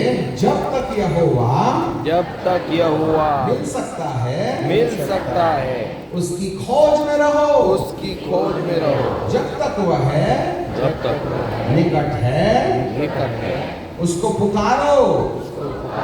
दुष्ट अपनी चाल चलन अनर्थकारी अपने सोच विचार छोड़कर यहोवा की ओर फिरे और वह उस पर दया करेगा। हमारे परमेश्वर की ओर फिरो, तब वह पूरी रीति से क्षमा करेगा। अब ऊंची आवाज से बोलो, यहोवा कहता है क्योंकि मेरे विचार और तुम्हारे विचार एक समान नहीं, न तुम्हारी गति और मेरी गति एक सी है, क्योंकि मेरी और तुम्हारी गति में, मेरे और तुम्हारे सोच विचार में आकाश और पृथ्वी का अंतर है। कितना अंतर है? आकाश और पृथ्वी। किसमें? हमारे सोच और परमेश्वर की सोच, हमारी गति और परमेश्वर की गति में कितना अंतर है? तो आप ही बताइए, अपन कौन सी वाली गति के हिसाब से चलते हैं? कौन से वाले सोच के अनुसार चलते हैं?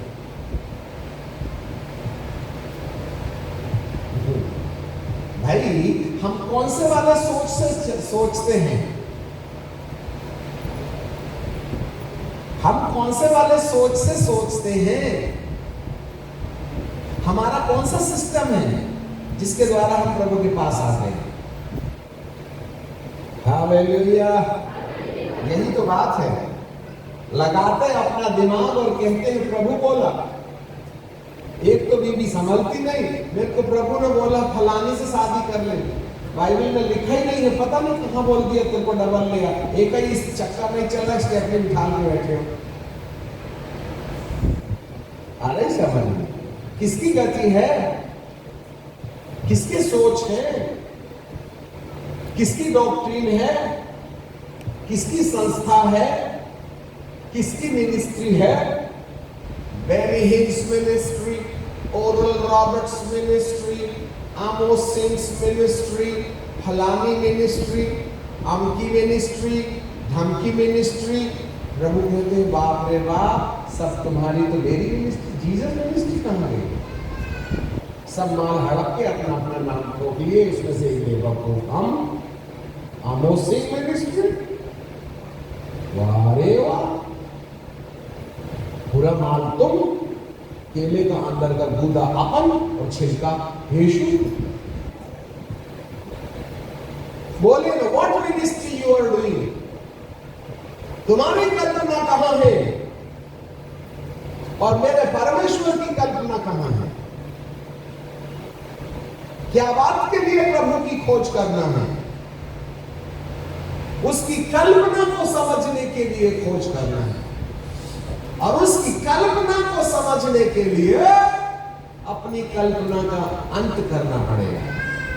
और जब तक आपकी कल्पना आपके माथे में होगी, तब तक परमेश्वर की कल्पना तुम्हारे माथे में नहीं आ सकती। इसीलिए प्रभु ने अपने पिता की खोज में जब बपतिस्मा लेकर के पानी से ऊपर आया, तो आकाश खुल गया और कबूतर की नाई पवित्र आत्मा उसके अंदर आ गया। तब अंदर में रहने के वक्त पिता कहते हैं, यह मेरा प्रिय पुत्र है, इससे मैं अत्यंत प्रसन्न हूँ, ऐसा कह के अंदर वाला पवित्र आत्मा कहता है। अब जैसे ही यीशु मसीह को पवित्र आत्मा मिला तो बोलता है, ए प्रभु जी, मैंने अपने पिता की आवाज सुन लिया, बल्ले बल्ले बल्ले बल्ले, आज तो मेरे को पिता मिल गए हैं। अब मैं मामा को जाके बताऊंगा, मामा मैंने बपतिस्मा ले लिया है। तो पवित्र आत्मा कहता है, खबरदार, मामा के पास नहीं जाना, इधर आ, तेरे को पहाड़ में ले जाऊंगा। ले गया पहाड़। 40 दिन तक न खाने दिया न पीने दिया, पूरी पसली बाहर आ गई मेरे यीशु। और 40 दिन और 40 रात में वह अपनी कल्पनाओं को, अपने विचारों को, अपनी योजना को, अपने सिस्टम को, अपने कस्टम को, अपनी पद्धति को भूलने में और परमेश्वर की पद्धति को अपने जीवन के अंदर समझने में 40 दिन खर्चा किया। उसी को तो नहीं खोने को बोला था कल की रात में, जो पिता ने मुझे दिया है उसको मैं खोना नहीं चाहता। क्या नहीं खोना चाहता है आप ही बताइए। जो मेरी कल्पना का अंत करके मैंने अपने पिता की कल्पना से परिचय पाया है, उसी कल्पना को मैं अपने अंदर से खोना नहीं चाहता हूं। उसको मैं अंत के दिनों में जिला उठाऊंगा। मरने के समय तक बिहावान जंगल में 40 दिन के अंदर पिता परमेश्वर की आवाज सुनने के लिए मैंने अपनी योजना को, मैंने अपनी बुद्धि को, अपने ज्ञान को, अपने कर्तव्य पूर्ण निश्चय को मैंने मौत के घाट उतार दिया। और परमेश्वर पवित्र आत्मा की आवाज सुन सुन करके मैंने उसके निर्देश पर चलने का जो अभ्यास किया है ना, उसी अभ्यास को मैं खोना नहीं चाहता। अब तुम्हें परमेश्वर की आवाज सुनाई कभी दी थी? मेरे को पवित्र आत्मा बोल रहा है, अरे वाह, तो अभी थोड़े समय पहले बॉडी वीडियो देख रहे थे, तो 2 मिनट में पवित्र आत्मा सुनाई दे रही है। इधर हफ्ता हफ्ता बैठते तो सुनते नहीं याद नहीं है, तो 15 मिनट में सुन लेते, हमको नहीं समझ में आता। तीसरे आसमान से बात आई थी कि दूसरे, कम से कम 4-6 घंटा भी तो बैठ के देखो कि 15 मिनट में खाने की टेबल है, प्रभु तेरा धन्यवाद धन्यवाद, प्रभु तेरी स्तुति, आई नहीं माना, प्रभु तेरा धन्यवाद धन्यवाद धन्यवाद धन्यवाद, नाश्ता भी चल रहा है, ओ पिता परमेश्वर, अच्छा अच्छा, हाँ पवित्र आत्मा समझ में आ गया, कौन सा वाला वचन है, पिता तेरा धन्यवाद। अरे तुमको पवित्र आत्मा नाश्ते की टेबल में बात कर देता है यार, इधर 8-8 घंटे में आवाज नहीं आता। ये सब साइकोलॉजी है दिमाग में। कभी खोजे थे उसको? अरे खाना नाश्ते की टेबल में नहीं खोजाता है। हाँ, व्यवसायी लोग खोजते हो, उसको खोजने के लिए अपनी अंतरात्मा के अंदर में पाई जाने वाली रिकॉर्डिंग को डिलीट करना पड़ता है। माथे में भरा है, जय मसीह की ब्रदर, हालेलुया, इसको तो वक्त में बताऊंगा, वो कब आने दे। Forget the behind and go beyond. पिछली बातों को भूलो, तब निशाना मिलता है। हमें तो पिछली बातें दिमाग के अंदर में रखी है ना, यही तो है खोज। जो खोजेगा उसको प्रतिफल मिलेगा। आज कलीसिया खोजती नहीं है, चमत्कार खोजती है, प्रभु नहीं खोजती। इसलिए जितने भी चमत्कारिक लोग हैं, समय मिलेगा कि सिर में पैर रख के भाग जाएंगे, याद रख लेना। हालेलुया। इसलिए जब कभी कोई बीमार आता है ना, तो हम एक ही प्रार्थना में पूरा चंगा नहीं करते, टेक्निक। जब कभी कोई बीमार आ जाए ना, तो तुरंत एक ही दिन में चंगा मत कर देना, नहीं तो दूसरे दिन आएगा ही नहीं। उसको 15 दिन लगा, थोड़ा प्रभु पूरा मत करियो, आज 10% करना, जिससे कि हफ्ता 15 दिन में इसका ब्रेन वॉश कर सके वचन के हिसाब से। 3-4 महीने के अंदर में जब कंप्लीटली उसको विश्वास में आ जाए, अब कंप्लीटली चंगा कर दे। प्रभु अब ये नहीं जाएगी मछली जाल में आ गई, अब तुमने खट्टा ही निकाल दिए भूत, तो कल को नहीं ना आएगा वो। क्योंकि प्रभु तुमको चंगाई देने के लिए थोड़ी ना बुलाया है, तुमको तो परमेश्वर के राज्य में प्रवेश करने के लिए बुलाया है, कि तुम्हारी आत्मा बच जाए, तुम नाश ना हो जाओ। आ रहा है ना कोरोना, और पिछले साल 2021 में तो 65% पास्टरी लोग ना मरे थे, विश्वासी तो मरे नहीं, हमारे याजक लोग मरते। कौन सा महापाप किए थे उन्होंने? अभी फिर टपकने की तारीख आ रही है, अब उसको कौन कौन टपकेगा नहीं बताते है।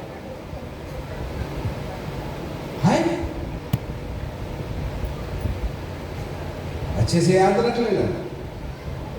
हम गुजरात जाते हैं, सूरत का हमारे पत्रकार लोग हैं, सोनगढ़ जिले में सिर्फ 46% सारे पास्टरों में 100 पास्टर में से 46 पास्टर मर गए। 1000 में से 460 पास्टर मर गए। 46% का डेटा है 2021 की महामारी में। सारी दुनिया ने हमको यूट्यूब में यही बात किया, आखिर इंडिया में पास्टर लोग क्यों मर रहे हैं, मैं क्या बता दूं, अपनी इज्जत का सवाल है। इसी लोग हमारे लिए प्रार्थना कर रहे थे, सबको ले जाना पड़े तो इसको छोड़ देना। मैं समझता हूँ बहुतों की दुआ के चक्कर में हम बचे, पर उसके लिए भी हम क्वालिफाइड रहे हैं। ऊपर वाले के साथ दिल लगी नहीं करते भाईजान। प्रभु जी ने साफ कहा है, जो उसको खोजेगा उसको प्रतिफल मिलेगा। हम प्रभु को थोड़ी खोज रहे हैं, हम तो विश्राम खोज रहे हैं, आराम खोज रहे हैं, नौकरी खोज रहे हैं। अभी हम बीते दिनों में गुजरात गए, एक पास्टर साहब आए और पास्टर साहब कहने लगे दोपहर में 1 बजे मीटिंग खत्म हो गई और ये सीधे हमारे होटल में आए और खटखटाने लगे, ठक ठक ठक ठक ठक ठक। 1 बजे खाना खाए, 2 बजे सो रहे थे, है ना, 3 बजे की बात है, हम सो रहे थे, 5 बजे फिर उठना है, वो भी तो करना है शाम की मीटिंग के लिए। वो 2:30 बजे लगे पास्टर जी, ठक ठक ठक ठक ठक ठक। हमको नींद जग गई थी, फिर भी हम उठे गए, सो ही रहे थे, ठक ठक ठक ठक ठक ठक ठक ठक, फिर भी सो रहे थे, ठक ठक ठक ठक ठक ठक ठक।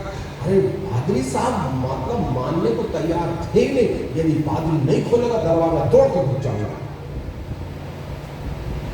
फिर हमने कहा ये पादरी साहब मानेंगे नहीं, और पादरी साहब थे कि नहीं मालूम कौन, दरवाजा खोले, जय मसीह की सर, प्रेज द लॉर्ड। हम वाला प्रेज द लॉर्ड, उनको नींद खराब कर दिया और प्रेज द लॉर्ड कर रहे हैं। अभी 2 घंटा तक वो हाथ खिला के आया, अगर आधे घंटे भी तो सोने देता, बोला नहीं अंदर ही अंदर चल रहा, आधे घंटे भी तो सोने देता, हमको तुम सोने भी नहीं देते और अपनी इज्जत बचाने के लिए।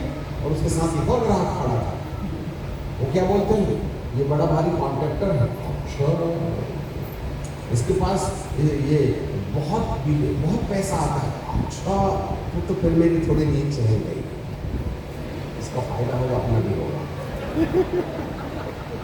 तो बोले ये इतना कमाता है जिसके बारे में कहा नहीं जाता, परंतु तो सब खत्म हो जाता है। और मैं बोला यार ये तो अपना उल्लू सीधा करने आया। हाँ तो बोलो क्या बात, बोले इसके लिए दुआ करता। हाँ ठीक है, हे पिता परमेश्वर, आप इसकी क्या समस्या आप जानो, आपका काम जाने, सुधारना सुधारो, नहीं सुधारना मत सुधारो, पर मेरी नींद खराब कर दी, मैं दिल से दुआ नहीं करता। अब कौन सच में बोलेगा भैया तुमको, और अंदर तो यही ना चल रहा था, जिसने नींद हराम कर दिया उसके लिए क्या धंधा की बात करवाना है, मेरा कौन सा फायदा कर देगा ये, है ना, यीशु के नाम है। हाँ, और ऐसी थर्ड क्लास प्रार्थना की मैं आपको ईमानदारी से बता दूं, मैंने दिल से दुआ नहीं किया ऐसा, क्योंकि हम हो रहे थे डिस्टर्ब। परंतु क्या करें, खुदा ने उसको स्वीकार कर लिया, लग गई गोली उसके सीने में थपाक से। अब 1 साल के बाद वही मीटिंग थी, वही पास्टर जी आए, praise the Lord sir, praise the Lord, जाना? मैंने बोला नहीं, आपके जैसे बहुत आते हैं।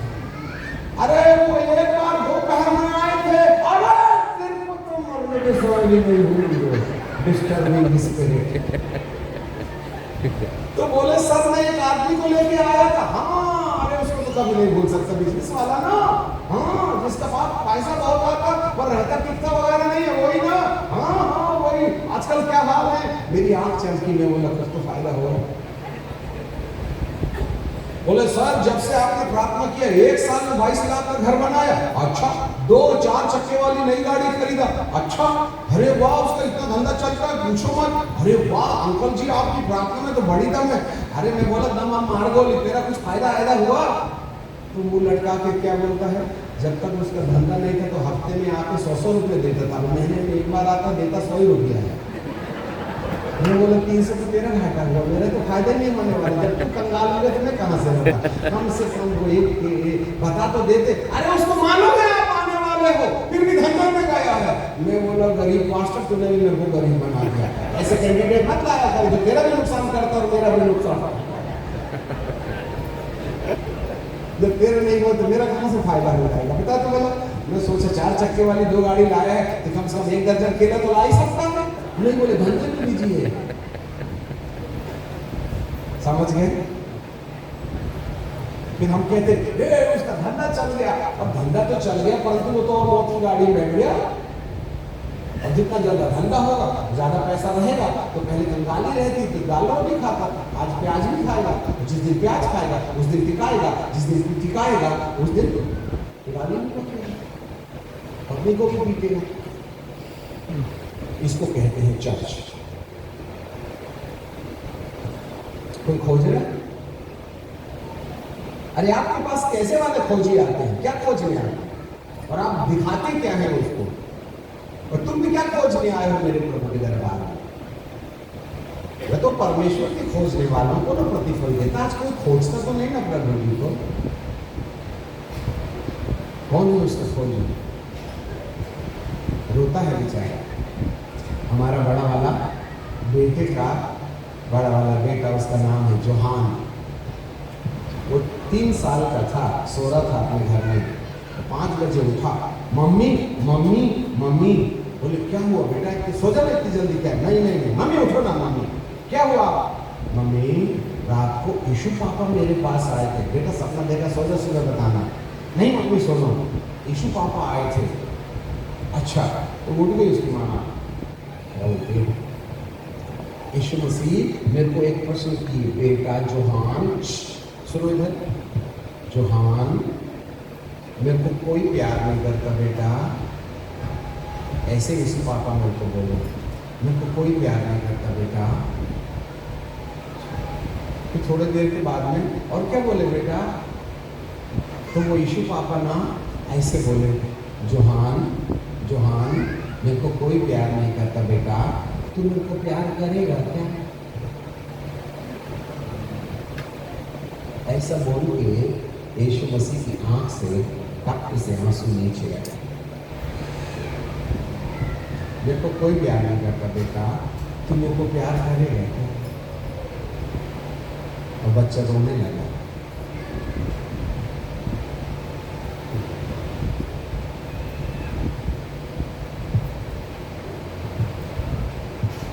सबको मिनिस्ट्री प्यार लगती है, मेन फ्लेम प्यार लगता है ना, पोस्टर में नाम छपना लगता है ना तुमको। 10,000 लोग तुम्हारे पीछे चलना चाहिए, उसी से प्यार करते हो ना। मेरे प्रभु किसी ने प्यार किया क्या? He is begging with the love। वो रोता है आंसू बहा के, मेरी कलीसिया मुझे नहीं प्यार करती, मेरा अपना उल्लू सीधा करने के लिए मेरे पास आती है, अपनी नौकरी ढूंढने मेरे पास आती है, अपना काम बनाने मेरे पास आती है, मेरा अपना व्यापार बनाने मेरे पास आती है। पत्नी भाग गई है, उसको बुलाने के लिए हमारे पीछे लग लेते हो आप, और जब आ जाती है तो चंदा देने भी नहीं आते हो आप। अपनी पत्नी को हमारी दुआ से घर बुलवा लिए, परंतु कभी प्रभु भोज के समय 100 के बजाय 200 रुपए दान नहीं डाले तुम। Do you love him? स्वार्थी हो तुम, सेल्फिश हो तुम, व्यापारी मिजाज के लोग हो तुम, अपना उल्लू सीधा करने के लिए मेरे पास आते हो तुम अपना काम बनाने के लिए मेरे पास आते हो, मुझको प्यार नहीं करते तुम।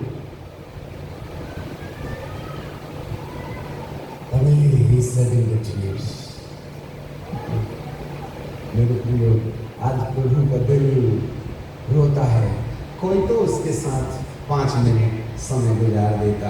एक स्टोरी बता के हम समाप्त कर देंगे, कि शाम को जरूर आइए।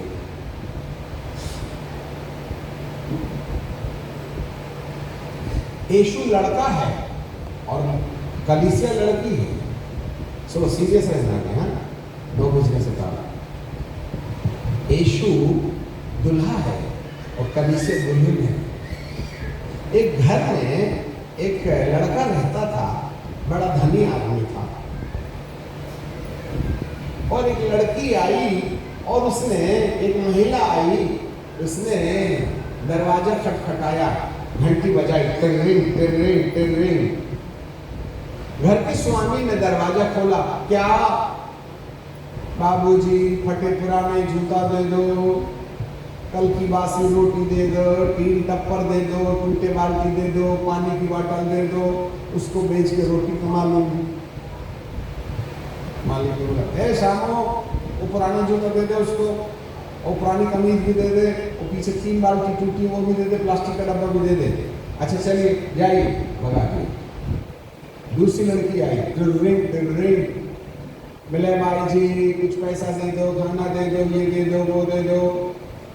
श्यामो लेके दे दे बेटा उसको, चावल दे दे, और उसको बोलना अगले हफ्ते आना, रोज रोज नहीं आना।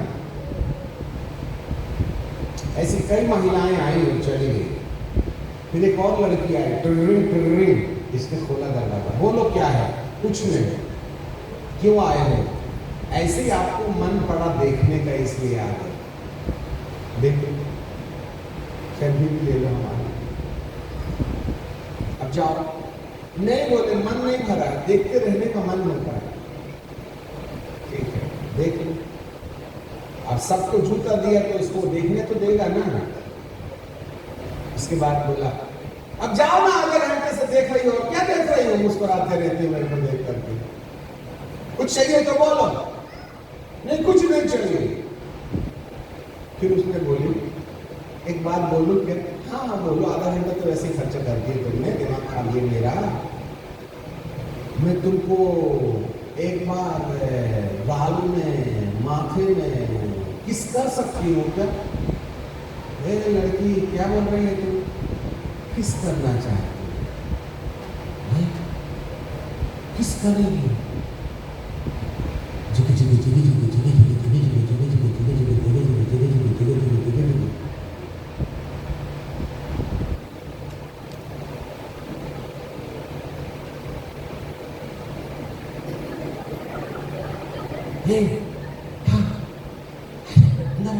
टेंशन मत ले। लाइट ऑन कर दिया, पंखा ऑन कर दिया, पर्दा लगा दिया। ए रामो, आना नहीं, मेरा प्राइवेट बिजनेस है, ठीक है? खटखटाना नहीं। ओके, फिर दरवाजा लुढ़का दिया। आइए ना, बैठिए। क्या नाम है आपका? बबीता। कितनी बड़ी हो? 0 बटे सन्नाटा। स्कूल नहीं गए, A for एप्पल नहीं जानते। कोई बात नहीं, चले। बाइबल पढ़ी हो? नहीं। बपतिस्मा लिए हो? नहीं। क्या करना चाहिए? चंगाई नहीं चाहिए, भविष्यवाणी नहीं चाहिए, नाम तो करवाएगी नहीं। क्या चाहिए? क्यों? सीधा चले। तो दोनों बैठ जाएंगे।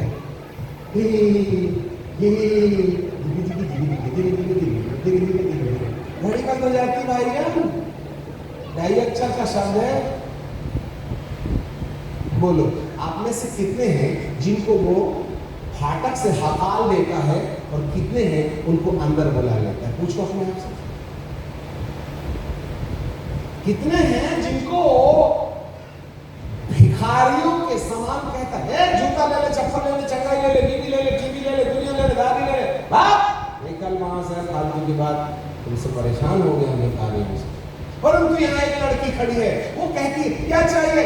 और राजा बोलता क्या चाहिए? कुछ नहीं चाहिए। फिर क्या चाहिए? कुछ नहीं देना। क्या मांगता है? कुछ नहीं मांगता। फिर क्या बात कर रहे? मैं कुछ देना चाहता हूँ, चाहती हूँ। क्या देना चाहती हूँ? आई लव यू देना चाहती हूँ। आजा अंदर आजा। ऐसे चलाएगा, ये करेगा, वो करेगा। बोलिए, आप मेरे प्रभु से देने जाते हो कि लेने आते हो?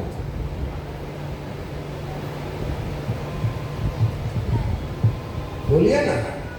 और जो लेने आते हैं वो गेट से बाहर चले जाते हैं, और जो देने आते हैं उनको ड्राइंग रूम में बुलाता है।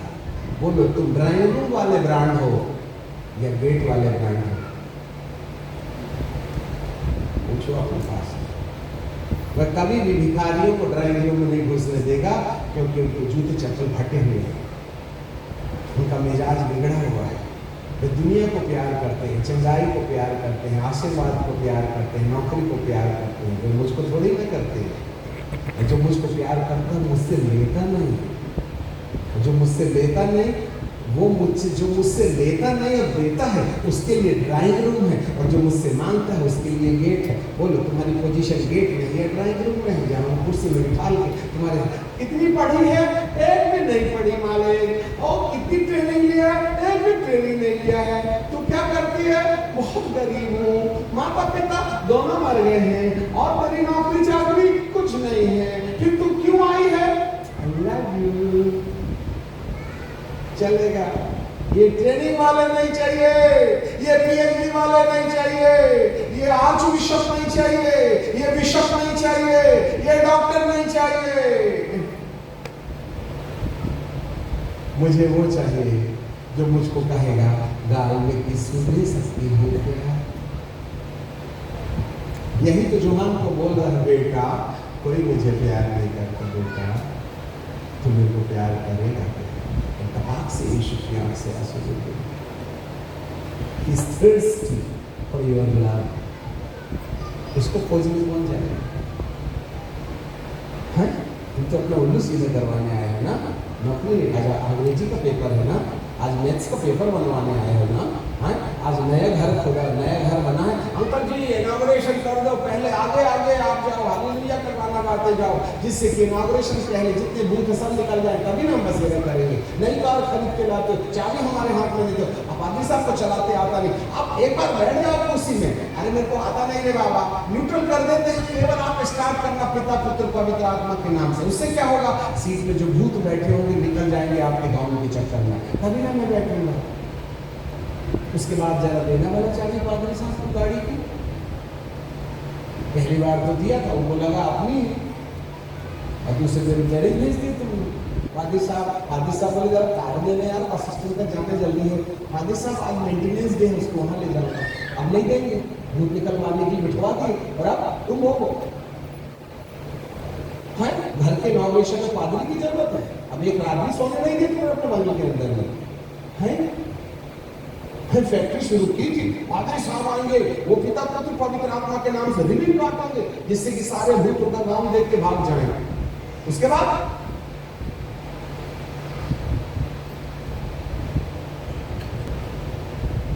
Hallelujah, praise the Lord. मेरे प्रियो, आज प्रभु हमारी ओर देख करके हम भिखारियों को कहता है तुम मेरे ड्राइंग रूम में अंदर आने के काबिल नहीं, तुम्हारे साथ बैठ के बात करने में मजा नहीं आएगा, क्योंकि तुम्हारी टेंडेंसी मांगने की है, जो उसकी खोज में रहती उसको प्रतिफल देता है। Hallelujah, praise the Lord. आज कौन इसको खोजता है? Who is seeking his face? पिता हमारे साथ बना रहे। हमको दिमाग से बोलने की आदत नहीं है, जो बात प्रभु बोल रहे हैं वही हम कह रहे हैं। आज इस भिखारी कलीसिया को देख करके प्रभु बहुत बोर हो जाता है। इनके पास सिवा बीमारी और छुटकारे के अलावा और कोई विषय नहीं, सिर्फ चंगाई मांगते हैं। कोई तो मेरे को लवी करने वाला होगा, कोई तो मुझको खोजने वाला होगा। किसी ने तो अपनी कल्पनाओं का बहिष्कार करके प्रभु की कल्पना के ऊपर सोचने को अपना वक्त गुजारा होगा। आज हम परमेश्वर के चरणों में एकांत रहकर अपनी कल्पनाओं का बहिष्कार करने में समय नहीं गुजारते। अरे जिसको अपनी कल्पना के ऊपर अधिकार नहीं मिला, उसको ईश्वर की कल्पना कहाँ से आ जाएगी? तुम्हारी युक्तियाँ और मेरी युक्तियाँ में अंतर है, तुम्हारे सोच और मेरे सोच में अंतर है, और हमारी ही सोच है जो हमको प्रभु से करोड़ों मील दूर ले जा लेते हैं, जिसके साथ लड़ाई लड़ना हमारी जरूरत होती है।